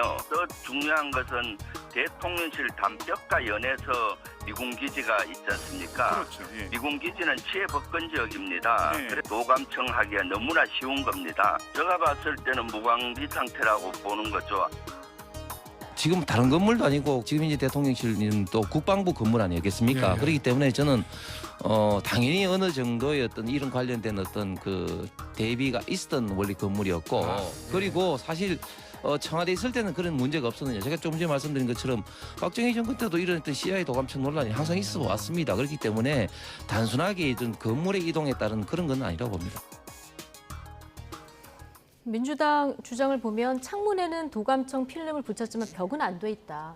그래서 현재 그 대통령실이 도감청이 좀 무방비다 이런 주장인데 여당은 그럼 뭐 청와대 때는 그런 문제가 없었냐 이런 주장이에요. 제가 항상 방송에서 하는 얘기가 있잖아요. 남의 잘못이 나의 잘못을 정당화시켜주지 않는다. 그러니까 남의 잘못을 따지려면 따지시라 이거예요. 그거는 그거대로. 그러면은 자기 잘못은 그러고 난 다음에 안 따져도 되느냐? 그건 아니라는 거죠. 그러면 지금은 이 상황에서 자기 잘못에 대한 걸 먼저 따져서 재발 방지할 수 있는 방안들을 내놓고 자기 잘못이라는 것은 일단 이전이 어떻게 되는지 이 문제부터 보자는 건가요? 지금의 문제, 지금의 문제부터 자기들이 책임지는 거니까 해결을 하고 그 후에 이전의 문제를 따지고 싶으면 또 따지시면 되는 거예요. 근데 지금 당장 문제가 발생했는데 그거는 해결할 생각을 안 하고 이전 것을 따지겠다라고 하는 건 잘못된 자세라고 보고요. 그리고 이런 여러 가지 의혹들이 제기되는 건 너무 당연합니다. 굉장히 큰 일이 발생했잖아요. 그러면 그게 아니라는 거를 잘 설명해서 국민을 안심시켜줄 책임과 의무가 지금 현 정부에게 있는 것이고요. 그리고 이번 이런 사태를 통해서 교훈을 하나 좀 얻었으면 좋겠는 게 뭐냐면 모든 무리하고 독선적인 행정은 후과를 남긴다. 국민의 최대한의 동의를 얻으면서 하려는 행정이 좋은 것이다라는 것을 이번에 좀 배웠으면 좋겠어요. 너무나 무리하게 그 반대가 있고 이게 무리하다고 국민들이 다 생각하는 일을 했기 때문에 이제 와서 그거에 대한 비판이 다시 튀어나올 수밖에 없는 거죠.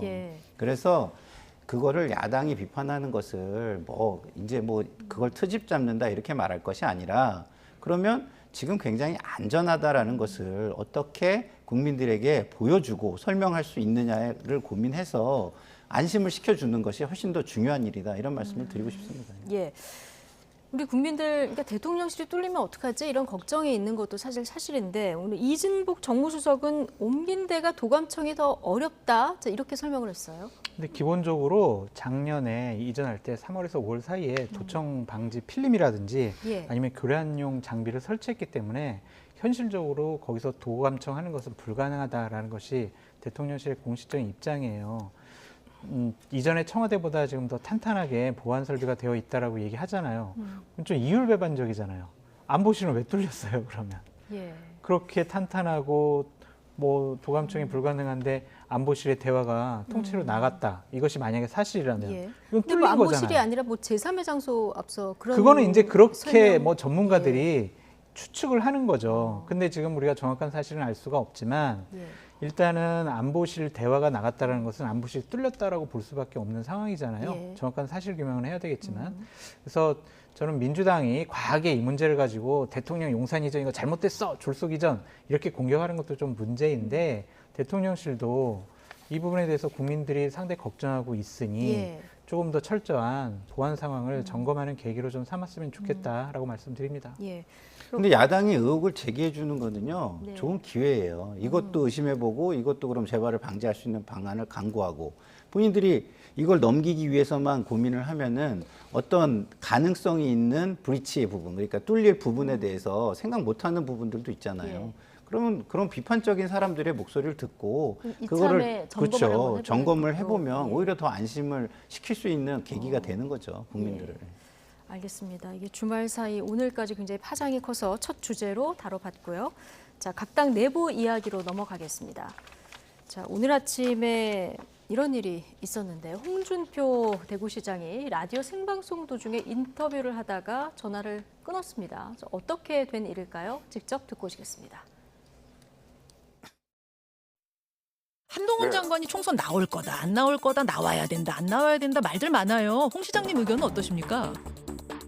나는 의견 없어요. 총선은 총력적입니다. 지게작대기라도 끌어내야 할 파인데 누구 나오라 나오지 마라 할 수가 있어요? 모두 다 할 수 있으면 총력전으로 덤벼야지. 아니 한동훈 장관은 총선으로 가는 것보다 장관직을 유지하면서 이 정부의 어떤 상징처럼 활동하는 게 낫지 않겠느냐 이런 말도 있어서 그런데 총선에 도움되면 나가야 됩니까? 그거는 내가 한 말도 아니죠. 질문 자체가 덜이다. 아니 총선에 총력전을 벌여야 된다 그러시길래 제가 질문 드렸어요. 아니 그러니까 누굴 특정인으로 할 필요가 뭐 있냐 이 말이야. 원오브댐으로 다 하면 되지. 아 그래요. 아유 한동훈 장관 이야기는 별로 하고 싶어하지 않으시는 것 같고 를 그래 하면 안 되죠. 어? 방자합니까? 아이고 이제나 끊읍시다. 이상하게 말을 돌려가지고 아침부터 그래서. 아이고 죄송합니다. 아니 그러면요. 아이고, 홍 시장님. 끊습니다. 홍 시장님. 네. 전화 이렇게 끊으시면 안 되죠. 청취자들 듣고 계시. 어머 끊으셨어요 지금?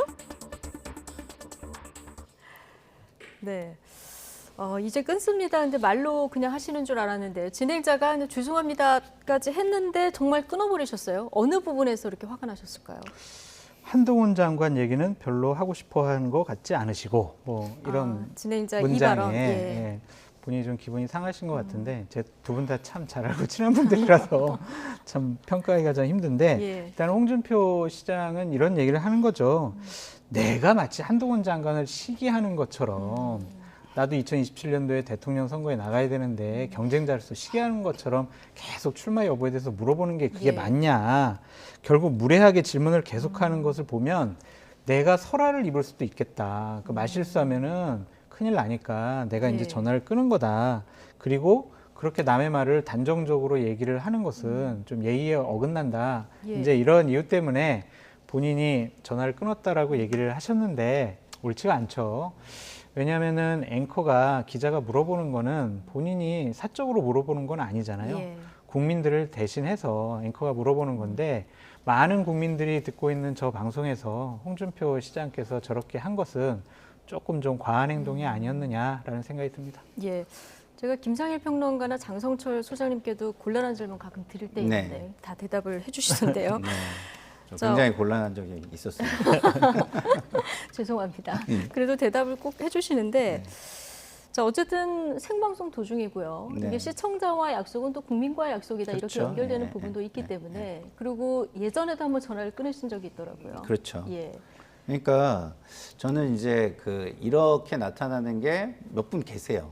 몇 분 계시는데 그 홍준표 시장이 저렇게 전화를 끊으시면 한동훈 장관에 대한 비판이나 다른 정치인에 대한 비판을 할 수 있는 건가 이런 생각이 들어요. 왜냐하면 그 국회의원 앞에서 답변하는 한동훈 장관, 국회의원을 그냥 하나의 그냥 자연인으로 보는 거거든요. 국회의원으로 보는 게 아니라.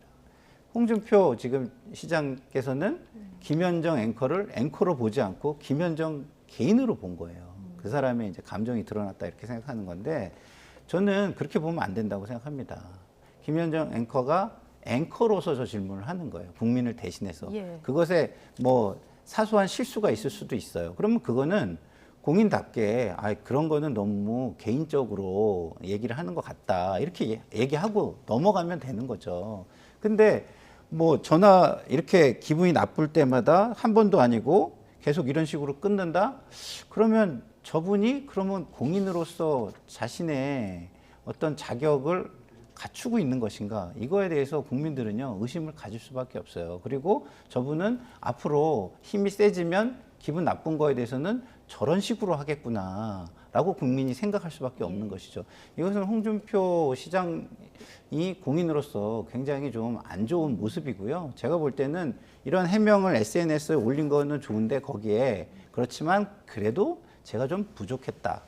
다음에는 좀 한 줄이 더 들어갔으면 그렇죠. 들어갔었으면 좋았을 얼마나 텐데. 좋았을까 이런 생각이 듭니다. 근데 뭐 보수파 진영에서는 예전에 이재명 당대표가 경기도지사에서 당선이 되고 나서 한 MBC랑 인터뷰를 예. 할 때 막 뭐 전화 이제 인터뷰 그만해 뭐 예의가 없어 이런 식으로 해서 인터뷰를 중간에 그냥 그만두고 나가버렸던 거를 비교해 가면서 뭐 그렇게 또 큰 잘못이냐 이런 식으로 또 옹호하는 분들도 있던데 이것은 어느 분이든 그렇게 행동하는 것은 옳지 않은 것 같다. 그런 그러니까요. 말씀드립니다. 이해찬 대표도 예전에 라디오 인터뷰다 한번 끊은 적도 있고 그렇죠. 찾아보니까 그러니까 제발 그 정치인분들은요 언론이 국민을 대신해서 물어보는 거잖아요. 그리고 그 언론을 통해서 국민들이 그 정치인을 보잖아요.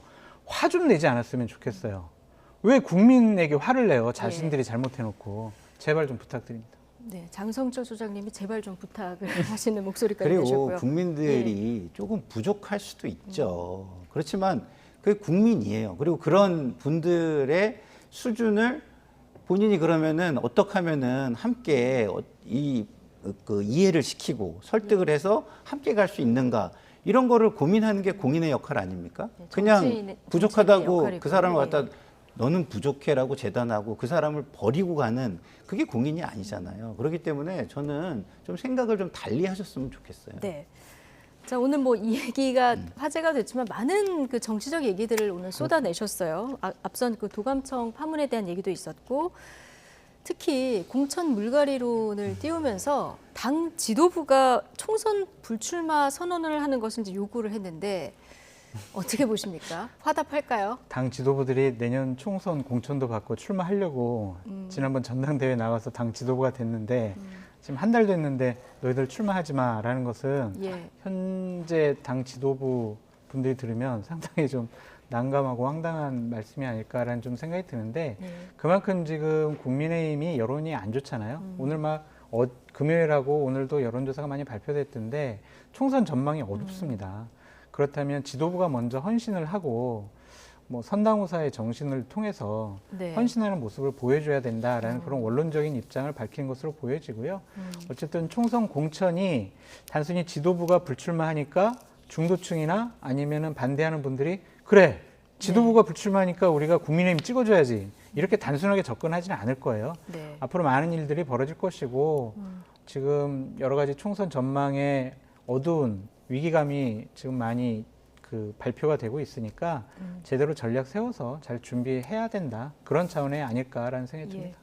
오늘 민주당 오영환 의원이 소방관으로 들어가겠다 이렇게 불출마를 선언을 했는데 이게 민주당에서도 이제 불출마 선언으로 계속 이어질지 신호탄이 될지 이걸 주목하는 분들도 있더라고요. 그렇죠. 그러니까 뭐 이어질지 아닐지는 잘 모르겠지만 어쨌든 그 초선의 젊은 정치인이 현재 정치계에 들어와서 정치를 경험하면서 느꼈던 좌절감, 절망감 이런 게 고스란히 드러났지 않습니까?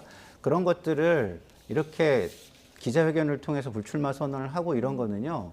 당 내에 자극이 됩니다. 그리고 스스로 좀 돌아볼 수 있고 그다음에 오영환 의원에게는 뭘 주냐면 도덕적 우위를 주는 거예요. 그래서 앞으로 오영환 의원이 정치권에 대해서 어떤 평을 하면 그건 도덕적 우위가 담보되는 이야기가 되는 겁니다. 그렇기 때문에 홍준표 시장도 지금 현재의 여당이 위기 상황에서 지도부가 총선을 이끄는데 도덕적 우위를 확보하려면 극약 처방에 비슷한 헌신이 필요하다라고 얘기하는 건데 저는 이거 상당히 일리가 있다라고 저는 개인적으로 판단합니다. 총선은 지금 1년 남았는데요. 근데 최근 여당 내에서는 전광훈 사랑제일교회 목사에 대해서 축출 요구가 잇따랐었는데 오늘 전 목사가 공개 기자회견을 열었습니다. 자, 어떤 얘기들을 했는지 듣고 오시겠습니다. 정치인들은요 권력을 가지기 때문에 반드시 종교인의 감시가 필요해요. 종교인의 감시 없으면 그 사람들이 자기 통제가 불가능하다고요. 홍준표 또 시장님, 황교안 전 대표님 하시는 말씀 보세요. 저게 통제되는 말입니까 저게? 그래서 정광훈 목사의 통제를 받아야 되는 거예요. 미국처럼 4.15 총선할 때에 나는 그때 감옥에 있었어요. 감옥에 수십 석을 달라고 했다. 그거 증거를 내놓으세요. 황교안 대표님도 연세가 좀 드시니까 치매가 오는 것 같아. 내가 한 가지를 말씀드렸습니다. 뭐냐? 장로님 마음대로 다 하시되 모든 걸 다 하시되 공천위원장을 임명할 때는 3일 전에 저하고 좀 상의를 해주면 좋겠습니다. 이거 하나 약속 좀 해주십시오. 그랬더니 그게 뭐가 그렇게 중요합니까? 그때 나는 황교안 대표가 정치 모르는 사람이라는 것을 알았습니다. 황교안 전 대표에 대해서 치멸하는 그런 표현까지 썼는데 두 분이 지금 소송 중이니까. 예. 어쨌든 뭐 축출은커녕 오히려 정치인은 종교인의 통제를 받아야 된다. 너무 논란이 되니까 이건 뭐 조언을 하겠다는 의미다 이렇게 좀 수위를 낮추긴 했습니다만은 어떻게 보십니까? 지금 국민의힘으로서는 상당히 난감한 상황이 된 거죠. 지금 저렇게 과거의 일들까지 폭로 형식으로 얘기를 하고 있지 않습니까? 그리고 김재원 의원 같은 경우에는 정광훈 목사 때문에 수석 최고위원 되는데 큰 도움을 받았다라는 식으로 얘기를 해서 한 달 동안 지금 자숙 기간을 갖고 있는데 저분이 지금 상당히 자극적인 얘기들을 많이 하고 있어가지고 당에서 지금 어쩔 줄 몰라 하는 것 같아요. 어떻게 대응을 해야 될지. 왜냐면 그런 고마움이 있을 것 같아요. 문재인 정권 시절에 국민의힘에서 막 당원들 동원해서 거리에서 집회하려고 해도 많은 분들이 모이지 않았는데 정광훈 목사가 자신들 지지자들을 모아서 뭐 여러 가지 집회 같은 것을 하면 뭐 새도 많아 보이고 목소리도 커졌고 또한 지금 국민의힘이 전신정당 때 가장 어려울 때 자유한국당에서요. 자유한국당 문재인 정권 시절에 그런 시절에 거리에서 투쟁을 함께 해왔던 분이잖아요. 그래서 상당히 좀 난감해하는 것 같다라는 좀 생각이 드는데 점점 요구하는 강도가 세지고 있고 무리한 얘기들을 상당히 많이 해서 난감할 것 같다라는 생각이 들고 어쨌든 당대표가 좀 맥을 끊어줘야 될 것 같아요. 근데 직접적으로 정광훈 목사에 대해서 언급하는 것은 적절치 않아 보이고요. 좀 당대표는 애써 무시하는 전략을 취하시고 선제적인 조치는 꼭 필요해요. 이제 이게 선제적인 조치가 이미 지났죠. 김재원 의원에 대해서는 김재원 최고위원에 대해서는 좀 조치가 필요할 것 같아요. 조치를 못하면은 뒤에 김재원 최고위원 뒤에 정광훈 목사가 있으니까 제대로 경고도 못하는 거 아니야? 이런 의심을 계속 받을 수밖에 없어요. 그러면 정광훈 목사에 대해서 눈치를 보는 거야. 정광훈 목사가 국민의힘이라는 보수 정당에 영향력을 끼치고 있어. 이런 식으로 계속 저희들이 생각할 수밖에 없기 때문에. 근데 이미 이건 지나간 거 아닙니까? 상징적인 면에 있어서도 일단은 한 번 더 맥을 끊어줘야 된다라는 생각이 들고. 지금 오늘 김기현 대표는 뭐 우리 당의 당원도 아닌데 이러면서 이제 지나갔고요. 좀 심기는 불편해 보였습니다. 그리고 장해찬 청년 최고위원이 좀 강하게 비판을 했거든요. 그렇죠. 그런 역할 분담한 것은 적절한 것 같아요. 장해찬 최고위원이 저렇게 강한 발언을 한 것은 좀 당대표를 대신해서 한 것으로 보여지고 적절한 역할 분담이 아니었느냐라는 생각이 드는데 말로만 해서는 안 된다니까요. 어떻게 확실하게 이제 선을 긋고 맥을 끊어야 되는데 그 첫 출발점은 김재원 최고위원에 대한 징계가 아닐까라고 저는 생각해 봅니다. 근데 김재원 최고위원에서 징계를 하고 전광훈 목사에 대해서는 더 단호한 목소리를 못 내고 어떻게 보십니까? 어떻게 대응을 국민의힘이 하는 게 맞을 것 같습니까? 글쎄요. 기본적으로 정광훈 씨에 대한 평가를 제대로 하고 그 평가가 흔들리지 않게 해야죠. 제가 보면은요. 정광훈 씨는 저는 그 황교안 전 대표한테 이렇게 얘기하잖아요. 정치를 모르는 사람인 줄 알았다 그때 이렇게 얘기하잖아요. 그 말하는 걸 듣고 제가 정광훈 씨 얘기하는 걸 들으면요. 저는 하느님을 모르는 사람이라는 걸 제가 알 것 같아요.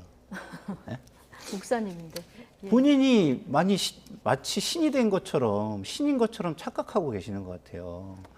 정치인을 종교인이 통제해야 된다? 이게 중세잖아요. 중세? 중세 어땠습니까? 신의 이름으로 모든 걸 다 재단을 했어요.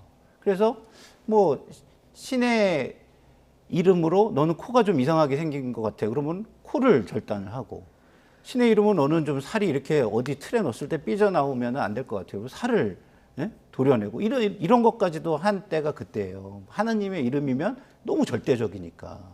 그게 종교거든요. 너무 절대적으로 가는 것은 인간 세상에서 있을 수가 없습니다. 인간은 너무너무 다양하거든요. 그런 다양성을 인정하는 게 인본주의의 출발이라고 저는 생각하는데 이분은 제가 볼 때는 지금 너무 과해요.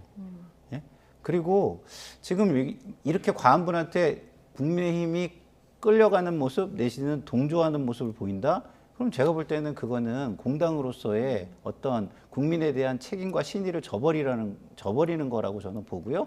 자기의 이익만을 위해서 그렇게 끌려가는 것으로 보일 수밖에 없다. 그렇기 때문에 저는 이 정광훈 씨에 대한 어떤 딱 기준 내지는 정의 이걸 내려서 정광훈 씨는 이런 사람이고 뭐 이거는 말이 안 된다 이런 얘기를 지속적으로 해줘야 된다. 저는 그렇게 생각합니다. 수십 명 공천 요구가 있었다. 황교안 전 대표가 이렇게 얘기하니까 나 감옥에 있었는데 어떻게 아느냐, 이렇게 어떻게 하느냐 이렇게 얘기를 하면서 한 얘기가 조금 전에 들어보셨지만 그래도 공천관리위원장 인선할 땐 나랑 상의를 좀 해달라 이렇게 얘기를 했다는 거예요. 그러니까 그게 무슨 얘기냐면 공천관리위원장을 내가 추천할 테니까 내가 추천한 사람을 공천관리위원장 시켜줘.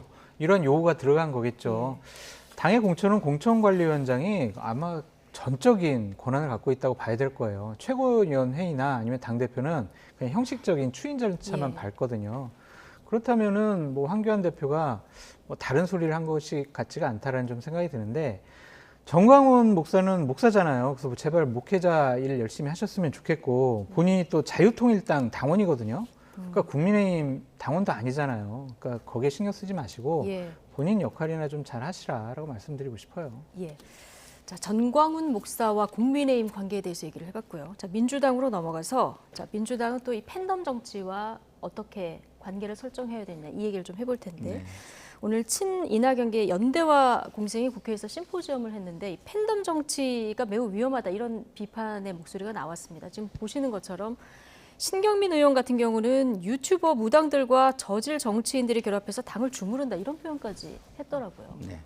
그러니까 팬덤 정치 그 자체가 좋은 쪽으로 작용할 수 있게 자꾸 그것이 어떤 식으로 작동을 해야 되는지 이런 이야기를 많이 해야 되거든요. 그런데 지금은 그런 게 아니라 팬덤 정치가 정치인을 조종하려고 하거나 과도하게 정치에 개입하려고 하는 그리고 제도를 넘어서려고 하는 게 지금 나타나고 있는 거예요. 왜냐하면 정당이라는 건 시스템이거든요. 제도가 존재하는 거거든요. 그 안에 제도를 따라가면 돼요. 그러니까 제가 제 주장이 있지만 제 주장이 관철이 안 된다고 해서 제가 과도한 행동을 하면 그 제도를 무시하는 거잖아요. 근데 지금 팬덤 정치가 좀 수적 우세, 아니면은 목소리의 좀 강함, 이걸 가지고 제도를 누르려고 하는 형태로 지금 나타나고 있고, 그리고 거기에서 또 국회의원들을 조정하려는 형태로 나타나 있고, 그런데 여기에서 그런 행태를 또 악용해가지고 자기 이익을 취하려고 하는 정치인들이 나타난 것, 내지는 유튜버들, 이 뭐 경제적 이익과 그런 정치적인 이익을 위해서 나타난 것, 이것은 굉장히 안 좋은 현상이다 이런 생각이 들고요. 그런 면에서 민생과 공생인가요?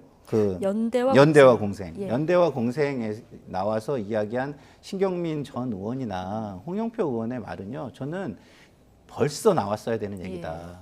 이제 나온 것이 오히려 좀 너무 늦었다 이런 생각이 들고요. 정치인들은 본인이 그것으로서 피해를 입더라도 역사를 바로 세우기 위해서 역사에 그리고 바른 목소리를 낸 사람으로서 남는 것만으로도 저는 정치인으로서 훌륭한 모습이라고 저는 생각합니다.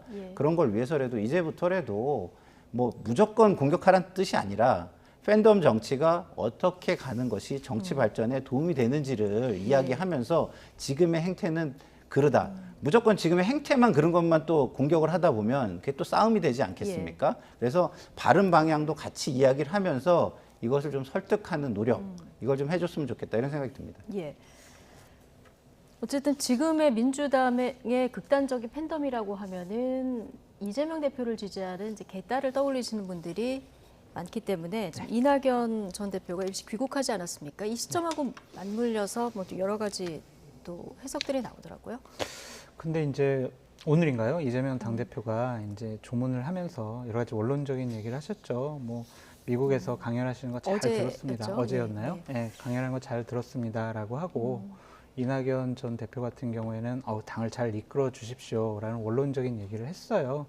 탐색전이라고 봐야 될까요? 아니면은 서로 눈치 싸움 한 것으로 봐야 될까요?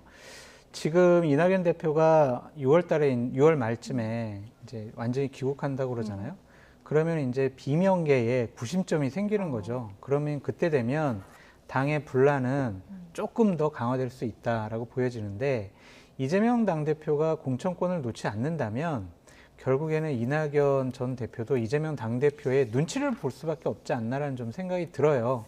왜냐하면 본인도 출마를 해야 될 것이고 또한 본인을 따르는 이낙연계 의원들 공천을 당보해줘야 될 거 아니에요. 그러면 이재명 당대표가 싫어요, 안 할래요 라고 하면은 공천 못 받아요. 그럼 배지 못 달잖아요. 출마 자체를 못 하게 됩니다. 그래서 서로 이제 대립 갈등 관계보다는 어느 정도의 좀 타협이 이루어지지 않을까라는 생각이 드는데 여기 또 변수가 생겼어요. 더 세로라는 친명계 원외위원장 아니면은 원외 인사들이 모여가지고 모임을 만들었단 말이에요. 네, 오늘 발족했더라고요. 네, 거기서 이제 요구한 건 뭐냐면 아니 국회의원들 평가하는데 당원들 의견 반영하게 해달라. 그리고 절대로 국회의원들 단수 공천하지 말라. 연대와 경선 내라. 공생에서 나온 얘기가 정반대죠. 반대예요. 근데 여기 참여한 면면들을 보면 현역 당협위원장이 아닌 분이거나 아니면은 외곽에 있는 분 중에서 이재명 당대표를 상당히 옹호하는 분들이 모여 있어요. 이름 몇몇만 보면. 그러면 결국에는 이 이낙연 계열의 의원들이 있는 곳에 가서 본인들이 출마하고 싶어 하는데 이 더 세로라는 모임을 이용하려고 하는 것이 아니냐. 그렇게 생각해 볼 수밖에 없습니다. 예.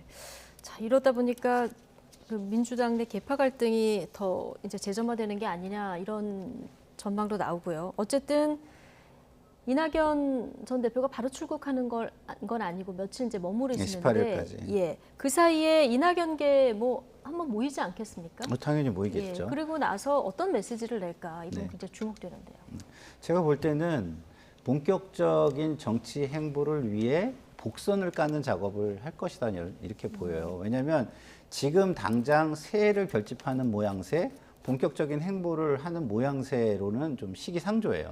왜냐하면 이재명 당대표의 지지율, 민주당의 지지율이 하락 추세일 때는 그럴 어떤 환경이 조성되는 듯 했어요. 근데 윤석열 정부가 그걸 막아주고 있는 거예요. 굉장히 일본에 대한 정책이나 지금 쓰는 굉장히 일방적이고 독선적인 어떤 정책들이 윤석열 정부를 비판할 수 있는 거리를 너무 많이 만들어주고 있고 그럼 당연히 이재명 당대표를 중심으로 그 비판의 목소리가 나오게 되겠죠. 그러면 이재명 당대표가 하는 말이 틀리지 않기 때문에 이재명 당대표에 대한 비판은 수면 아래로 내려가게 되는 겁니다.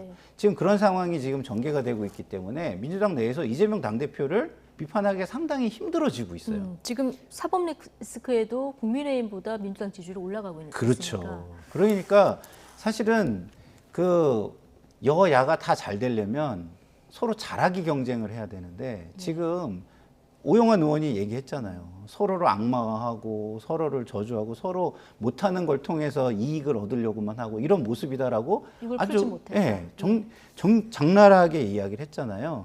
그런 모습, 이거를 지금 저는 더 책임이 큰 현 정권과 여당이 먼저 생각하고 좀 앞으로 좀 개선을 해나갔으면 좋겠어요. 외교 관계도 그렇잖아요. 이런 일이 터졌으면 야당한테 사람을 보내서 의논하는 모습을 보이고 하면은 얼마든지 야당에서도 그냥 감정적인 얘기만 쏟아낼 수 없지 않겠습니까? 이게 국익이 달려 있는 건데. 근데 그런 거 왜 안 하는지를 저는 모르겠어요. 그러니까 여기서 생각하면 왜 안 하는지 모르겠다 이렇게 얘기하시는 분들이 많은데 정치권 국회로 들어가고 또 정치권으로 들어가면 잘 안 하시더라고요. 네, 두 분 말씀 오늘 여기까지 듣겠습니다. 나이트 포커스 장성철 공론센터 소장, 김상일 정치평론가 오늘 두 분과 함께했습니다. 고맙습니다.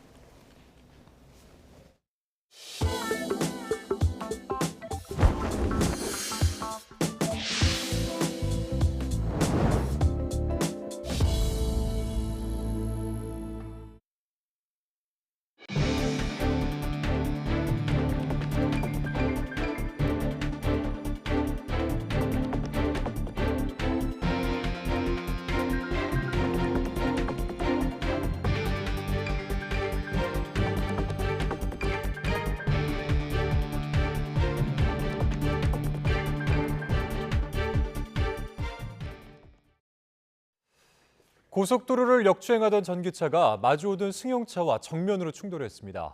큰 폭발과 함께 두 차의 운전자가 그 자리에서 숨졌습니다. 김건우 기자입니다. 어두운 새벽 고속도로를 달리던 차들이 다급히 브레이크를 밟습니다. 터널에서 차 한 대가 역주행에 나타난 겁니다. 속도를 줄여봤지만 결국 차 한 대가 역주행차와 정면으로 충돌하고 큰 폭발이 일어납니다. 사고가 난 건 새벽 4시 반쯤입니다. 양쪽 차 운전자 2명이 숨졌고 전기차가 폭발해 불이 붙었습니다. 사고 충격으로 폭발이 일어난 전기차는 이렇게 형체를 알아보기 힘들 정도로 불탔습니다. 사고를 낸 차는 고속도로를 정상 주행하다 갑자기 방향을 바꿔 16km나 역주행에 달린 것으로 확인됐습니다. 운전자들이 모두 숨진 데다 차를 돌리는 곳에 CCTV가 없어 경위 파악에는 시간이 걸릴 거로 보입니다. 한 50km 정도를 정상적으로 잘 갔거든요. 가다가 무슨 이유에서인지 거기서 그냥 유턴을 해버렸어요. 유턴을 해가 거꾸로 올라갔던 그 길로 한 16km 정도를 밑으로 내려왔거든요. 그래서 그 지점에서 지금 사고가 났습니다. 경찰은 사고를 낸 전기차 운전자의 시신을 부검하는 등 정확한 사고 원인을 조사하고 있습니다. YTN 김근우입니다. MBC가 세 차례 음주운전을 한 가수 호란을 예능 프로그램 복면가왕에 출연시켰다가 시청자들의 항의가 잇따르자 사과했습니다. MBC는 어제 복면가왕에 호란이 출연한 데 대해서 비판이 잇따르자 시청자의 눈높이를 맞추지 못했다며 변명의 여지 없이 제작진의 잘못된 판단이었다며 사과문을 올렸습니다. 호란은 2016년 음주운전으로 환경미화원을 다치게 해서 벌금 700만 원 약식 명령을 받는 등 세 차례 음주운전으로 물의를 빚었습니다. 대통령에 대해서 테러를 예고하는 내용의 글이 인터넷에 올라와 경찰이 추적에 나섰습니다. 경찰 등에 따르면 어제 오후 인터넷 온라인 커뮤니티에 윤 대통령에 대한 테러 글이 올라왔다는 신고가 접수됐습니다. 게시글에는 대통령을 죽여 나라를 구하겠다는 내용이 적혀 있었습니다. 게시글을 확인한 경찰은 사안이 위중하다는 판단에 따라 사건을 충북 청주 청원경찰서에서 충북경찰청 사이버범죄수사대로 넘기고 IP를 추적해 용의자를 확인하고 있습니다. 경찰은 용의자가 특정되는 대로 신병을 확보해서 권총 구입 여부와 글을 올린 의도는 무엇인지 등을 조사할 예정입니다. 네, 북한이 오늘도 남북 공동연락사무소나 군 통신선 정기통화에 응답하지 않으면서 고의성의 무게가 실리고 있습니다. 북한이 남북 관계를 긴장으로 몰아가려 할 때 연락 채널을 끊었던 과거 사례로 비춰보면 이번에도 비슷한 행보를 이어갈 것으로 관측되고 있습니다. 신현준 기자의 보도입니다. 북한의 남북 공동연락사무소와 군 통신선 무응답은 지난 7일부터 계속되고 있습니다. 주말에 운영하지 않는 연락사무소는 이틀째, 군 통신선은 주말을 포함해 나흘째 불통입니다. 우리 정부는 기술적 문제가 아닌 북한의 의도적 무응답에 무게를 두고 있습니다. 일단 북측에 일방적 차단 가능성에 무게를 두고 있습니다. 현재까지는 상황을 지켜보면서 대응 방안을 검토해 나갈 것입니다. 공식적인 입장 표명에 긴 시간이 걸리진 않을 것입니다. 북한은 과거에도 남북 관계를 긴장으로 몰아가려 할 때 통신선을 먼저 끊었고 화해 분위기가 되면 가장 먼저 연락 채널부터 복원했습니다.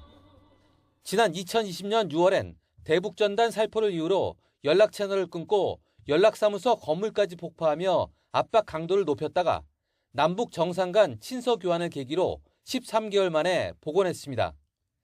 하지만 한 달 뒤 북한은 한미연합훈련에 반발하며 다시 통신을 끊었다. 2달 가까이 지나 복원했습니다. 한국이 했던 행동에 대한 일종의 응징 보복 또는 이제 맞춤형 대응 차원에서 특정한 대남 행동이 아마 표출될 가능성이 매우 높다 이렇게 보여집니다. 이에 따라 이번 주 김일성 생일과 이달 군사정찰위성 발사, 한미 정상회담 등 각종 행사를 전후해 고강도 군사행동에 나설 것이란 관측이 제기됩니다. YTN 신현주입니다. 탐지와 추적 성능이 향상된 해군의 최신 호위함 충남함의 진수식이 거행됐습니다. 충남함은 해군의 첫 번째 경하 배수량 3,600톤급 호위함으로 길이 129m, 폭 14.8m, 높이는 38.9m에 장거리 대잠 어뢰 등을 주요 무장으로 장착했습니다. 또한 함정의 두뇌라 할 전투체계와 주요 탐지 장비, 무장 등이 모두 국산 장비로 이루어졌습니다. 차이 잉원 타이완 총통의 방미에 반발한 중국의 무력 시위 셋째 날 처음으로 항공모함까지 투입하며 압도적 전략을 과시했습니다. 봉쇄에 방점을 찍었던 지난해 8월과는 달리 이번에는 사흘 안에 타이완에 점령하는 예행 연습에 집중했습니다. 베이징에서 강정규 특파원입니다. 젠15 전투기가 일명 스키 점프대로 불리는 비행갑판을 박차고 날아오릅니다. 중국군은 타이완을 에워싼 연합 칼날 훈련에 산둥 항모전단이 처음 투입됐다고 선전했습니다. 高速进逼涉阻对手，海军17舰编队参加了今天的演练。 지난 4월 동안 산둥함에서 전투기와 헬기가 120차례 뜨고 내렸다는 일본 정찰 정보도 공개됐는데 이 가운데 4대가 타이완 동남부 방공식별구역에 진입한 걸로 파악됩니다. 지난 8일엔 미군 니미츠 항모가 산둥함에서 불과 370km 떨어진 해역까지 접근했습니다. 차이잉원 총통의 방미에 이어 타이완을 찾았던 미국 하원 의원단이 귀국하던 날이었습니다. We are doing everything we can in Congress to speed up these sales and get the weapons that you need to defend yourself. 미국 내에서 파병론까지 공론화되는 가운데 남중국해에선 항행의 자유 작전도 펼쳐졌습니다. 이런 외세의 개입을 차단하기 위해 중국군이 설정한 타이완 점령 작전 시간은 단 3일입니다. 지난해 8월 낸시 펠로시 하원 의장의 타이완 방문 때 나흘간 72시간 봉쇄 작전을 폈던 중국. 이번엔 점령에 방점을 찍고 훈련 날짜도 하루 단축하며 속전속결 능력을 과시했습니다.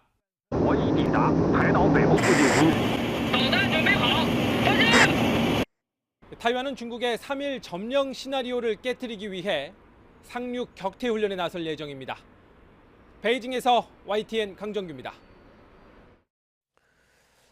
내년 총선을 꼭 1년 앞둔 오늘 선거제 개편을 위한 난상 토론, 국회 전원위원회가 시작됐습니다. 앞으로 나흘 동안 어떤 결론이든 도출해야 할 텐데 의원 수를 줄이려는 여당과 비례대표 확대를 주장해왔던 야권이 첫날부터 팽팽히 맞서면서 난항을 예고했습니다. 손여정 기자입니다. 여야 모두 사활을 건 22대 총선을 1년 앞두고 앞으로 나흘간 선거제 개편을 논의할 국회 전원위원회가 막을 올렸습니다. 전원위가 소집된 건 지난 2003년 이라크전 파병안 논의 이후 20년 만인데 일단 정치개혁의 필요성엔 여야 모두 이견이 없었습니다. 저부터 반성합니다. 김부겸 정도 되면 대구 출마해도 당선이 되고 유승민 정도 되면 공천 안 줄래 안 줄 수가 없는 선거제도를 만들어야 합니다. 막장까지 온 정치를 바꿔야 한다는데 모두가 공감하고 있습니다. 현행 선거제는 헌정사의 오점이 남긴 정치적 사생아입니다. 하지만 진단과 해법은 극명하게 엇갈렸습니다. 국민의힘은 지난 총선 당시 위성정당 사태를 비판하며 의원 정수를 줄이는 게 국민의 뜻이라고 역설했고 일부는 비례제 폐지까지 주장했습니다. 서로 싸우기만 하는 국회의원들 숫자를 줄이라는 국민들의 함성이 점점 커져가고 있습니다. 국민을 위한 정치가 아니겠습니까? 이미 국민들 눈앞에서 바라보면은 비례대표 제도는 중앙당의 공천권을 강화하고 특정 정치 세력의 권력을 유지시키는 수단으로 전락했습니다. 반대로 더불어민주당 등 야권에선 비례제를 강화해야 한다는 의견이 많았는데 지역구 감소와 세비 축소로 국민 눈높이를 맞추자는 제안도 나왔습니다. 지역구를 28석, 아니 7석이라도 줄여서 비례대표 의석을 늘립시다. 지역 균형과 동서 통합을 위해 비례대표 의석으로 할애하자는 제안을 드립니다. 대단히 외람된 말씀이지만 내년 총선에서 어느 당의 압도적 승리가 이루어진다면 저는 그것은 곧 정치의 붕괴를 의미한다고 생각합니다. 여야 지도부는 총선 승리의 각오를 다졌습니다. 국민의힘은 당 안팎에서 흘러나오는 검찰 인사 대거 공천서를 차단하면서 당 기강 잡기에 공을 들였고 특정 직업 출신이 수십 명씩 대거 공천받는다는 것은 있을 수가 없는 일입니다. 당 대표인 제가 용인하지도 않겠습니다. 더불어민주당은 연이은 민생 행보를 강조하며 국민을 위한 낮은 정치를 내세웠습니다. 낮은 자세로 국민의 뜻을 존중하고 정치가 해야 될 본연의 일들을 성실하게 끊임없이 차곡차곡 해 나가도록 하겠습니다. 완전한 정권 교체를 바라는 여당이나 정권 심판론을 강조하는 야당이나 내년 총선은 한치도 물러설 수 없는 결전인 만큼 게임의 규칙에 예민한 여야가 국회 전원위에서 접점을 찾기란 쉽지 않을 거란 관측이 벌써 나오고 있습니다. YTN 손효정입니다. 강원도 산불 진화 도중에 골프 연습장에 갔다는 논란이 불거진 국민의힘 소속 김진태 강원지사는 자신을 그냥 가만히 좀 내버려달라고 말했습니다. 김 지사는 오늘 국회 도서관에서 열린 강원특별법 개정 지원을 위한 전문가 국회 포럼 환영사에서 자신은 강원도에 틀어박혀서 이 특별자치도만 연구하고 있다며 이같이 언급했습니다. 이어 자신은 여의도 정치가 어떻게 돌아가는지도 모른다면서 잘못한 게 있으면 벌을 달게 받겠지만 진실한 보도만 해주기를 부탁한다고 언론에 당부했습니다.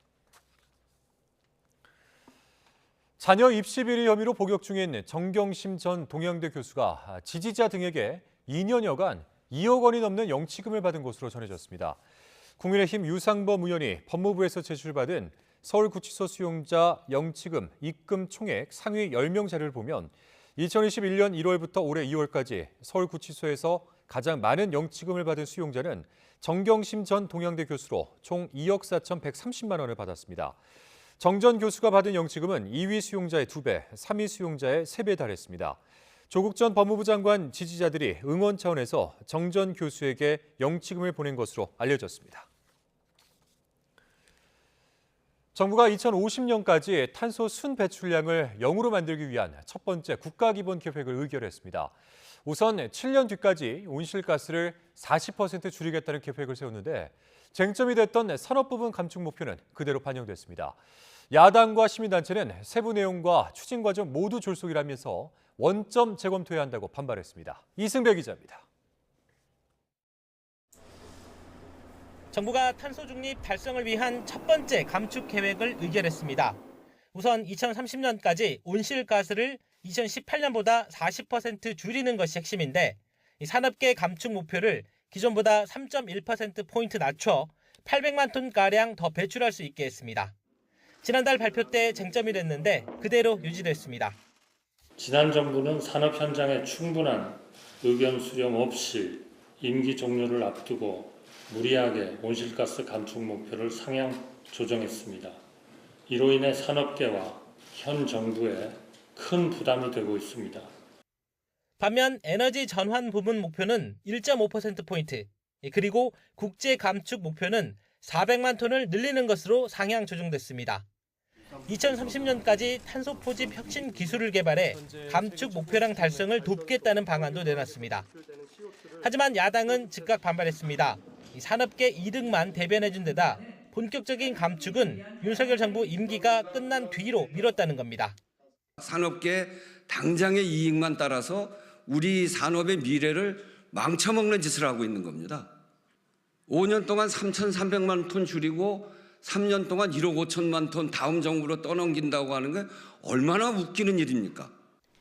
사실상 국회를 패싱하고 있다는 비판도 나왔습니다. 국회 차원에서 처음으로 정부의 탄소 중립 기본 계획을 정식으로 보고받고 심의하는 것이 내일입니다. 그런데 이 모든 일정을 알고 있는 정부가 내일 오전에 국무회의에서 탄기본을 의결하겠다는 것은 사실상 탄기본에 대한 국회의 개입 여지를 원천 봉쇄하겠다는 꼼수이며 시민단체도 발끈했습니다. 위원회 구성부터 기업인과 정부기관, 연구자 중심으로 꾸려져 다양한 계층이 참여하도록 한 탄소 중립 기본법을 위반했다는 겁니다. 친기업적 전문가들은 초안 수립 과정에서 산업계의 의견을 적극 반영한 것으로 보이는 반면 노동자와 농민을 대표하는 위원은 전무하며 의견 수렴 역시 요식 행위로 신용만 했을 뿐이다. 정부는 온오프라인을 통해 다양한 의견을 경청했고 구체적인 목표가 설정된 만큼 신속하게 추진하겠다는 입장입니다. 하지만 야당과 시민단체는 절차와 내용 모두 문제가 있는 만큼 위원회부터 다시 구성하고 원점에서 논의를 다시 시작해야 한다고 맞서고 있어 충돌은 불가피해 보입니다. YTN 이승배입니다. 윤석열 대통령이 노조의 회계자료 제출 거부에 대해서 법적 조치를 철저히 강구하라고 강조했습니다. 윤 대통령은 수석 비서관 회의에서 노동개혁의 가장 중요한 분야가 노사법제 확립이라며 이같이 밝혔습니다. 또한 2차 전지와 반도체 경쟁력 강화를 위한 국가전략회의를 준비하라고 지시했습니다. 한국타워크레인협동조합은 7천만 원 이상 고액 원래비를 받은 부산, 울산, 경남 지역 타워크레인 조종사 60명을 지난 7일 부산경찰청에 수사 의뢰했다고 밝혔습니다. 대상자는 부산 26명, 울산 15명, 경남 19명입니다. 협동조합은 수사 의뢰 대상 가운데 23명이 불법 원래비를 1억 원 이상 받았다고 주장했습니다. 조종사 고용 주체인 사업자가 수사를 의뢰한 일은 이번이 처음인데 협동조합은 타워크레인 임대사업자 110개사로 구성된 단체입니다. 최근 부동산 거래가 조금씩 늘면서 주택담보대출도 한 달 만에 다시 증가세로 돌아섰습니다. 고금리가 지속되며 가계대출은 꾸준히 줄고 있지만 중소기업 대출은 오히려 큰 폭으로 늘었습니다. 김지성 기자가 보도합니다. 부동산 시장이 빠르게 얼어붙으며 올해 들어 눈에 띄게 줄은 주택담보대출. 지난 2월엔 9년여 만에 처음으로 대출 잔액이 감소했습니다. 하지만 한 달 만에 2조 3천억 원이 늘며 다시 증가세로 돌아섰습니다. 전셋값이 떨어지며 전세자금 대출은 2조 원 넘게 줄었지만 부동산 거래가 조금씩 회복되며 매매 수요가 증가한 겁니다. 제2금융권 주택담보대출은 1조 3천억 원이 줄었는데 상대적으로 저렴한 특례 보금자리론으로 옮겨간 것으로 분석됩니다. 은행 주택담보대출은 전세자금 수요 감소가 지속되었으나 아파트 매매 거래 증가, 특례 보금자리론 실행 등의 영향으로 증가로 전환되었습니다. 긴축이 더 빨리 종료될 거란 기대는 커졌지만 여전한 고금리에 금융권 전체 가계대출은 감소세가 지속됐습니다. 한 달 전보다 5조 원 넘게 줄었고 특히 이자가 비싼 신용대출 등 기타 대출 감소폭이 컸습니다. 반면 기업은 대출을 늘리고 예금에선 돈을 빼갔습니다. 특히 중소기업 대출은 5조 8천억 원 증가한 964조 8천억 원으로 한 달 전보다 증가폭이 확대됐습니다. 예금은행의 정기예금 잔액은 한 달 새 8조 8천억 원 가까이 줄었는데 한국은행은 예금 금리가 내려가자 기업들이 만기가 도래한 예금을 다시 유치하지 않고 그대로 빼간 영향으로 분석했습니다. YTN 김지선입니다. 일정 기간 분양권을 사고 팔지 못하게 하는 전매 제한 기간이 최대 10년에서 수도권 최대 3년, 비수도권은 최대 1년으로 줄어들었습니다. 규제가 풀리면 매도 물량이 쏟아질 거란 관측도 있었는데 현장 분위기는 어떤지 살펴봤습니다. 최기성 기자가 취재했습니다. 오는 7월 1,200여 가구가 입주할 예정인 서울 은평구 한 아파트입니다. 분양권 전매 제한 규제가 완화됐지만 아직 매물은 한 건도 없습니다.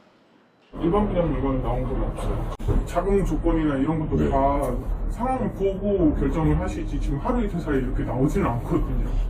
비슷한 시기 1,400여 가구가 새로 들어설 다른 아파트에 가봤습니다. 아직 변화를 체감하긴 어렵다면서 일부 문의만 늘었다고 말합니다. 문의는 하시더라고요. 혹시 매물 나와 있느냐. 그리고 어저께도 부동산 오셔서 이제 입주권 시세보다는 분양권 시세가 어떻게 되냐 물어보시는 분들도 계신데 물건이 아직은 나와 있지 않아서. 이번 규제 완화로 서울에서만 당장 분양권 매도가 가능해진 단지가 16곳이지만 시장에는 아직 큰 변화가 없는 모습입니다. 수도권 분양가 상한제 지역 최대 5년 실거주 의무나 단기 양도소득세 중과가 원인으로 꼽힙니다. 현재 분양권은 당첨일로부터 1년 안에 양도하면 시세 차익 70%, 2년 안에 팔면 60%를 세금으로 내야 합니다. 여기에 지방소득세 10%가 또 붙습니다. 매도자 입장에서는 매수자가 양도세까지 부담하는 조건 거래를 원하는 반면에 매수자는 분양권 프리미엄에다가 양도세까지는 부담이 될 수 있기 때문이죠. 12,000여 가구가 입주 예정인 서울 둔촌주공 재건축 분양권도 오는 12월부터 매도가 가능하지만 실거주 2년이 의무입니다. 입주 가능일인 2025년 1월까지 주택법이 개정되지 않으면 사실상 거래가 불가능합니다. 실거주 이 조항은 굉장히 좀 강력한 조항이라고 볼 수가 있고 결국 상당히 투기적인 이런 수요들은 걸러내겠다는 얘기거든요. 수도권과 지방 분양권 거래는 일부 증가할 것으로 보이지만 양도세 중과나 실거주 의무가 유지되는 한 규제 완화 효과는 크지 않을 전망입니다. YTN 최기성입니다. 저출산으로 아이들이 줄면서 어린이집과 유치원 운영이 어려워진 지 오래입니다. 규모가 너무 작아서 제대로 된 교육을 할 수 없는 곳도 많은데 정부가 소규모 유치원을 통폐합하는 등 구조조정을 하고 유아학비도 지원하기로 했습니다. 김연아 기자가 보도합니다. 서울의 한 유치원. 한때 어린이 수백 명이 뛰놀던 곳이지만 아이가 계속 줄면서 결국 지난해 문을 닫았습니다. 학생 수가 없으니까 폐업했고, 밑에도 유치원이 있었는데 지금 다 건물 부수고, 그 옆에는 폐업해가지고 빌라 짓고 있고, 이 근처에 유치원이 다 없어졌어요. 큼직큼직한 유치원들이 다 없어졌어요. 저출산으로 만 3세에서 5세 유아는 지난해 12월 108만 9천 명에서 2027년 73만 9천 명으로 32%나 급감할 전망입니다. 지금도 전국의 병설 유치원 2,500여 곳이 간신히 한 개 학급만 유지하는 처지로 제대로 된 교육 서비스를 제공하기 어렵습니다. 정부는 학급이 한 개인 병설 유치원 3곳 정도를 하나로 통폐합해 규모를 키우고 방학 중 돌봄과 급식, 통학버스를 제공하기로 했습니다. 또 사립 유치원의 폐원 절차도 간소화합니다. 3, 4, 5, 3개의 연령이 한 학급의 교육과정을 운영해요. 그런데 이 통합유치원은 단일 연령 학급 구성으로 효율적인 놀이 중심 교육과정 운영으로 아이들이 더 흥미롭게 참여할 수 있어요. 교육부는 또 내년 만 5세를 시작으로 2026년 만 3세까지 연차적으로 학비 지원금을 인상하고 아침 돌봄 강화를 위해 유치원 시작 시간을 아침 8시로 1시간 앞당기는 것을 시범 도입합니다. 기관별로 교육 내용과 방법을 달리할 수 있게 자율성을 부여해 학부모 선택권을 확대하고 2025년부터는 원하는 모든 유아가 방과 후 과정에 참여할 수 있게 보장하겠다고도 밝혔습니다. 유아 교육에 대한 국가 책임을 강화하기 위한 향후 5년간의 유아 교육 정책 방향을 담았습니다. 우선 1월 발표한 유보통합 추진 방안의 과제들을 대폭 반영합니다. 영유아의 디지털 과몰입을 막고 건전한 디지털 교육을 경험할 수 있도록 부모와 유아가 함께하는 디지털 치유 프로그램도 내년부터 제공합니다. YTN 김현아입니다. 오늘 오후 3시쯤 경기 고양시 덕은지구 일대 8개 아파트 단지에 전원을 공급하는 전기 설비가 고장나며 정전이 발생했습니다. 정전으로 가정 내 전기 기구는 물론 아파트 엘리베이터와 주차장 차단기 등이 1시간 반가량 가동이 멈춰 주민들이 불편을 겪었습니다. 한국전력은 고장난 전기 설비는 1분 만에 복구했지만 아파트 단지 전기 설비는 한전의 전기 공급이 끊기면 차단돼 설비 복구가 늦어진 것으로 파악됐습니다.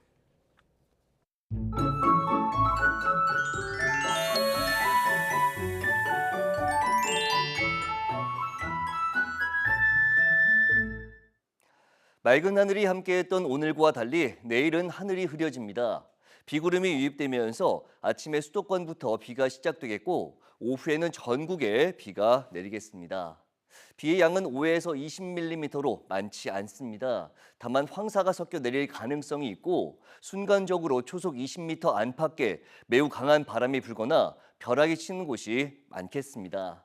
시설물 관리와 안전사고에 각별히 유의해 주시기 바랍니다. 또 영동과 영남 곳곳에 건조특보가 계속되는 등 건조함이 무척 심하지만 비의 양이 적어 건조함을 해소하긴 부족하겠고 비구름의 뒤를 따라 황사가 유입되면서 서쪽 지방을 중심으로 공기가 무척 탁해지겠습니다.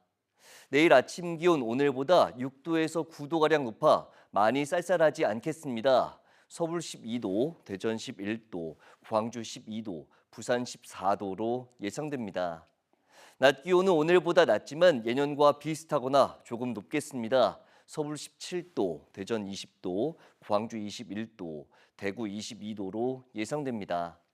내일 늦은 오후에 수도권을 시작으로 밤에는 비가 대부분 그치겠고 모레는 반짝 날이 추워지는 가운데 황사의 영향으로 전국의 대기질이 무척 탁할 전망입니다. 날씨 정보였습니다. 네, 월요일 뉴스나이트 마치겠습니다. 함께해 주신 여러분 고맙습니다.